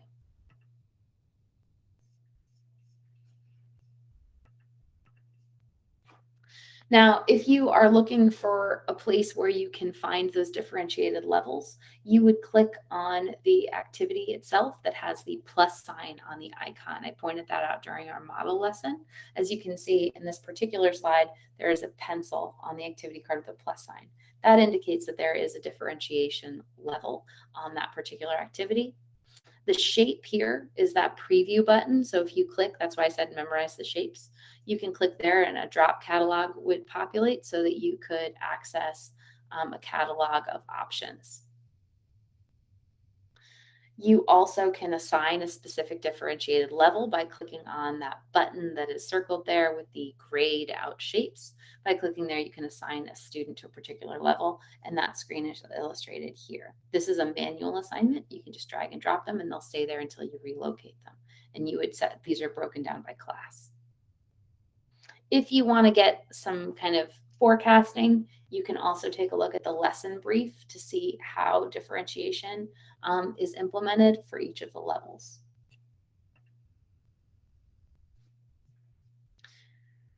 By taking a look on this slide, you can see that we provide tips and tricks for teachers on how they can adjust the lesson to support different learners. This can be accessed here from the lesson brief under differentiation. This will recommend assistance that you can provide outside of that just differentiated button. So by clicking on the button, you'll change the task a little bit from what they see to step it to the level that they need. but there may be recommendations here for other supports you could provide. I know one off the top of my head, Roald Dahl, 8th grade, is about him flying a plane, and it uses a lot of maybe out of date or very era specific language regarding the Royal Air Force and their interaction with the Nazis. So they need to maybe get some context for what he's talking about, and maybe bringing up a picture of a plane or a cockpit may be beneficial. And that recommendation is found here under differentiation. So that's just a couple other supports that we do provide to help you out. Others recommendations can include shortening the text, extending options, and skill support or additional writing prompts you could assign to the challenge students.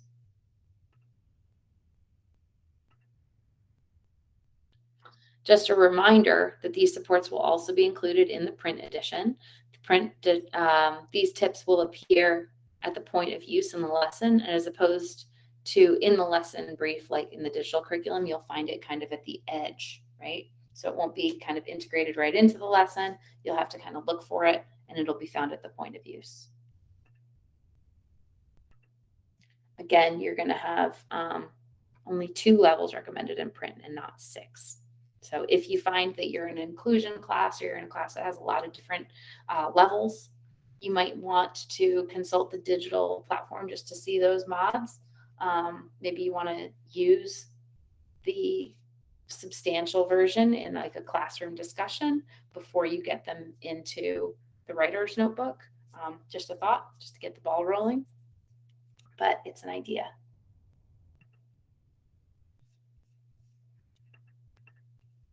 During our demo lesson, I pointed some of these things out, but just to refresh, we also offer a lot of student-driven reading supports and accessibility features in our curriculum as well as in the library. So in the library, you saw that I was able to change the text size, I was able to change the text spacing. That's not necessarily true in our curriculum, but they do have the features I'm about to point out here. So we have the audio feature. This is not a robotic audio read. It's actually done by actors and recognized voices. They're very clean, very well performed readings. So they have that there for you. They're also usually in the cultural context of the author. So for instance, with Dahl, we had a British voice. With Ji Li, we have her reading a lot of the passages. So there's a lot of amazing audio features here. I know we have some notable actors throughout the curriculum, like Chadwick Boseman, among others. We also have our reveal words. As you saw, by clicking on the reveal words, you will pop out this bubble, and this is actually in the correct part of speech and tense to be replacing the term that you clicked on. So for instance, no one understood this better than Adolf Hitler, who assembled for action all the resources of Germany and spent some 50 million in a vain attempt to turn the 1936 Olympics into an athletic plebiscite for the ideals and political aims of the Third Reich, right? So you can replace mobilized with this, which is nice, especially for students who are not familiar with this vocabulary. We also have the paragraph and line numbers revealed, which will help students to figure out the question and draw their eye to the correct passage. It also is a great resource to coach students in terms of citation skills. If you're working in print, please remember that the reveal words are not directly embedded in the text. Instead, they're going to be found in a glossary at the end of the story. So they'll have to go back to the end to find the passage that they need. Or I'm sorry, the terms that they need.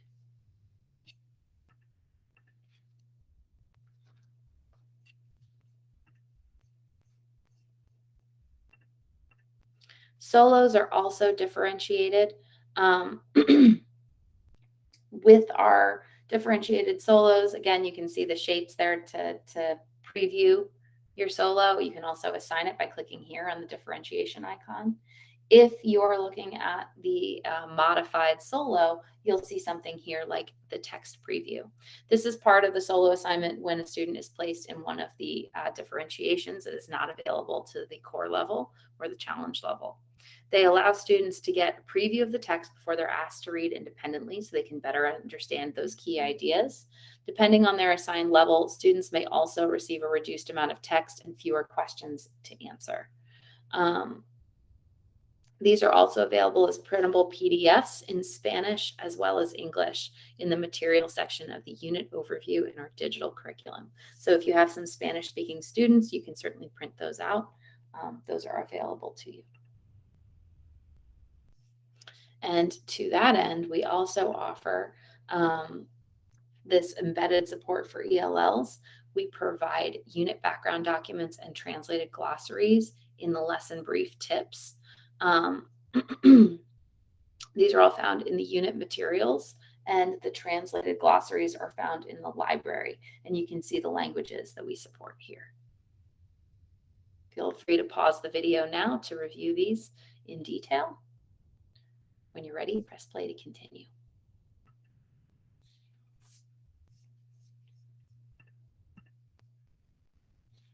Now, I'd also like to encourage you to pause the video to take a look at this slide. This is our above grade support, which we refer to as the challenge differentiation level. As you can see, we offer compare and contrast passages, creating counter arguments, support both sides of the argument. We give increased level of analysis tasks available at the challenge level throughout our curriculum lesson. However, if you find, and we saw this with Boy, there are also extra assignments that follow the solos that you can integrate however you see fit. These occur every 4 to 5 lessons, and they will be practicing the same skill that they were exercising in the lesson activity. Instead of using the same text, they'll be applying that skill with a new text and doing a comparison in the prompt. So in our example, we were looking at Boy describing, and Roald Dahl was describing Miss Pratchett. The passage it was comparing it to was asking them to consider the connotative meaning of a term to describe a character in The Secret Garden.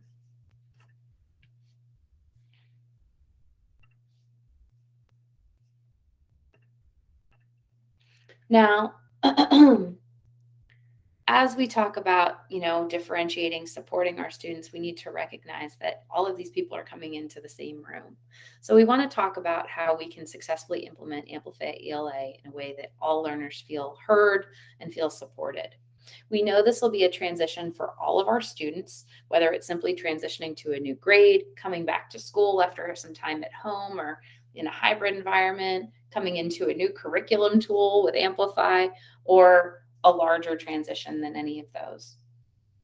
The first step we want to work towards is building that classroom community.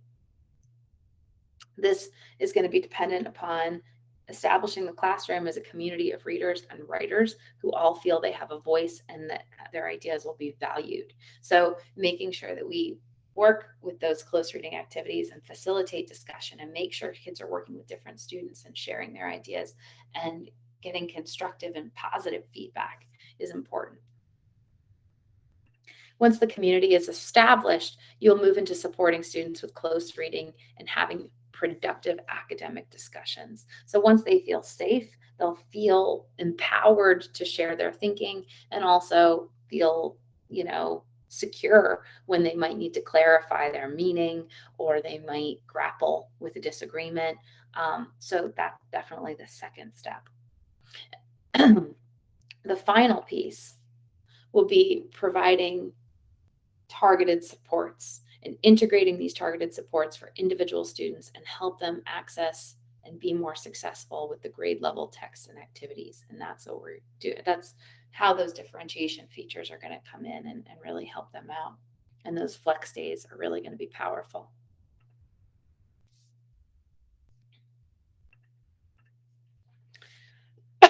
Now let's look at how you begin to build that classroom community. You may be thinking, how can I understand and teach in response to my students' experience in the past 2 years? Well, middle school has always grappled with this. It's definitely the time of change. It's the time of awkward. It's the time of transition from child to adolescent or preteen. It's not just that we're coming back from a pandemic, it's still middle school. So we have students maybe even coming from a different school, and now they're going to be coming in with a new curriculum. So we're likely coming into, well, albeit a different year, something that's familiar to us because we are middle school teachers. This year, we have the extra challenge to kind of hurdle the lack of socialization from some of our students. So, right at the beginning of the year, the focus really needs to be on how we can build that community, socialize our students, and get them feeling comfortable engaging in this integrated reading and writing approach. We want to empower their voices and we want to respect and value their perspectives. We know that our kids at the middle school level love to be heard, and we know that they love it when they see their ideas make an impact. So we want to empower them as much as we can to share their ideas in a safe and supported community. You'll also be working on building foundational skills such as making observations, focusing on a moment, and being productive, as well as classroom routines where students will write, share their writing, get feedback, and make revisions. This coming year, students are going to need this more than ever, and the routines are the center of that.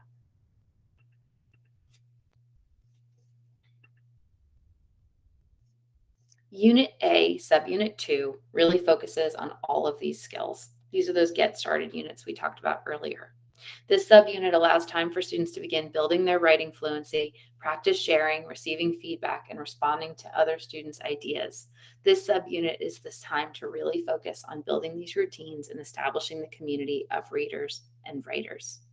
As a teacher, you can be assessing student progress by keeping track of which students feel comfortable sharing, which students are responding to other students, and how supportive their responses are.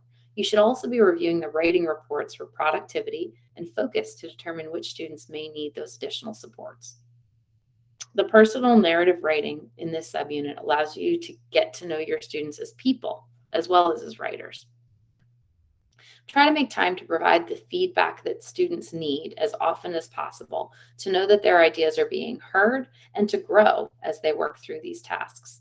Feedback can be through written comments, over-the-shoulder conferences, or by encouraging students to share. This is also a time to focus on social emotional learning with students. The Get Started subunit is a great resource for this as well. But in a few minutes, I will show you an additional resource you can use with your students if you choose.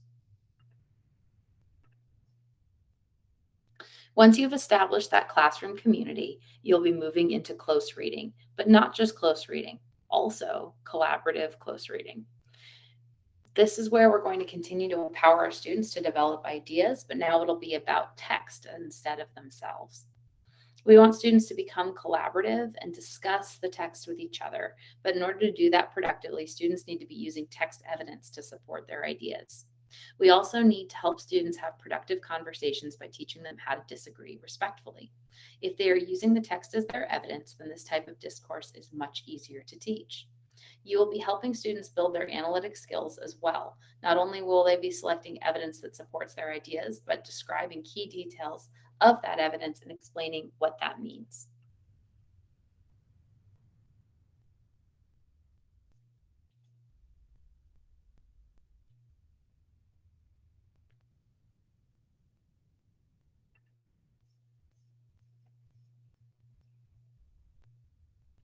This type of collaborative close reading really begins in Unit A, Subunit 3.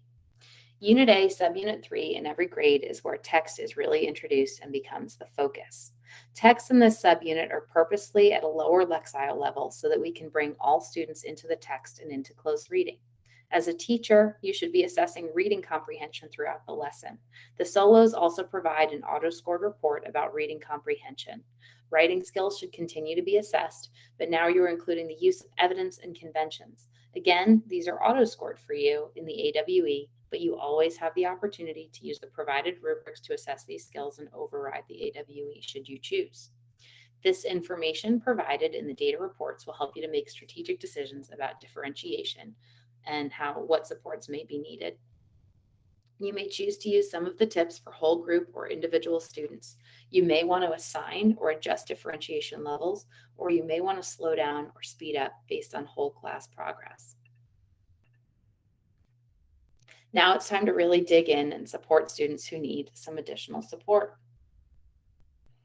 This is where you'll be really using the information provided in the data reports or from your own assessments to determine areas of strength and areas of strength and areas of need for individual students or small groups. Then you need to begin to build skills in identified areas of need, such as writing, reading comprehension, fluency, and language.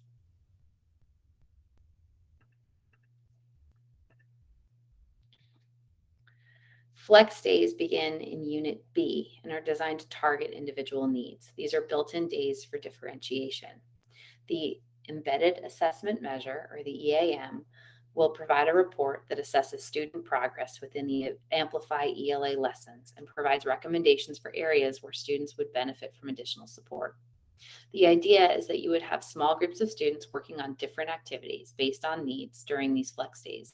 In order for students to be able to do this, they need to understand how to do the activities. Therefore, we strongly recommend that you take your class through all of the flex day activities one time as a whole group.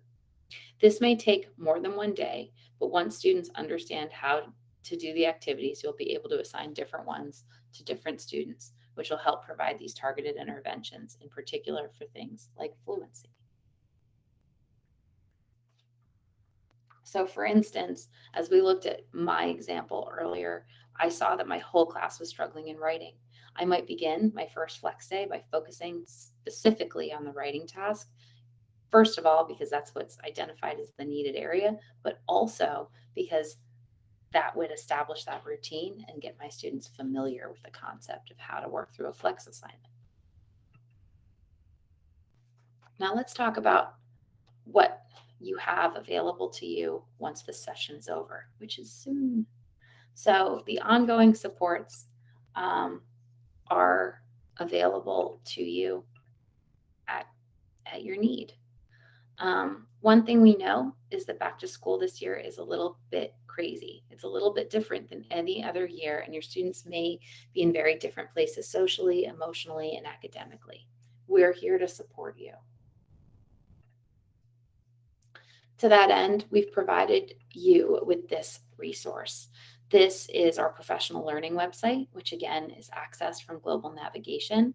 From here, you will be able to find detailed videos with information on how to use any of these resources, sign up links for office hours, and find any recordings of any recent office hours that we did. This also provides you with self-guided training modules to help you with anything that we talked about today, including navigation, planning, and many other components of the curriculum. It's also a great resource to refer back to before you start implementing Amplify with your students. We've also provided you with the Amplify ELA Quick Start. Due to COVID-19 and its impact on the national supply chain, many of our manufacturing and fulfillment partners are experiencing challenges that may impact our ability to deliver your printed curricular materials before the beginning of the year. In particular, there is a paper shortage and limited capacity for printing. Related to this, our shipping partners have alerted us to possible delays due to a nationwide truck driver shortage as well.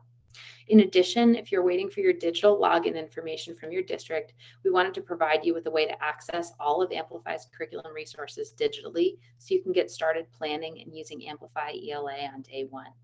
Amplify has created a quick start guide to guide you through this process at this link here.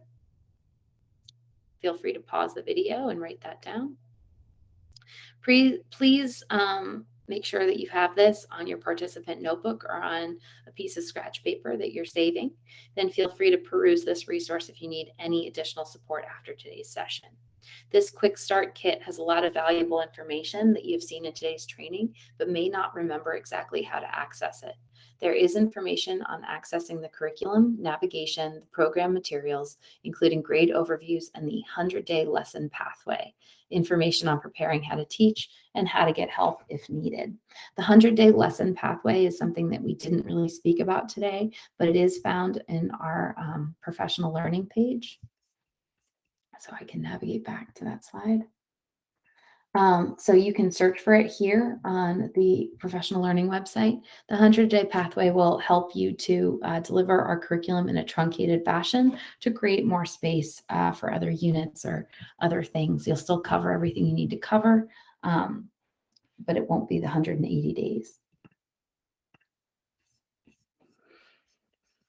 Last but certainly not least, you can always come to the bottom of your global nav to access our help there. That's just a click away. A lot of the videos, a lot of the materials we talked about today are accessible there. I might recommend to you to take a look at the instruction page, which is titled Instruction Inside a Lesson, as well as Assessments and Differentiation, because there's a lot of great information there. In addition to that, we also offer this intercom tool, which is found in our curriculum in the lower right corner of every page. This support desk is made up of former ELA teachers who are tech savvy and can also answer pedagogical questions. This is a great place to make suggestions or ask any questions you might need. In addition to our social media pages like Facebook or Twitter, you can also engage with teachers here. This is available from 7 a.m. to 10 p.m. Eastern Standard Time. And that, my friends, brings us to the end of our session. Before I part ways with you, I do want to make some recommendations. If you do choose to use the digital curriculum, here are some quick tips to help guide your students through a one-to-one environment. Always make sure students are connected to the approved Wi-Fi. Make sure that they are in a secure sign-in. They're not just in a guest access, so they have the best chance of a full internet connection. Feel free to liberally use that refresh page in your browser to reload the page and improve the quality of its processing. If it's still struggling, you want to restart the browser. We recommend you use Chrome. You can also clear your cookies or browser data right from your preferences menu or your settings. And last but not least, if none of those things have worked, restart the device.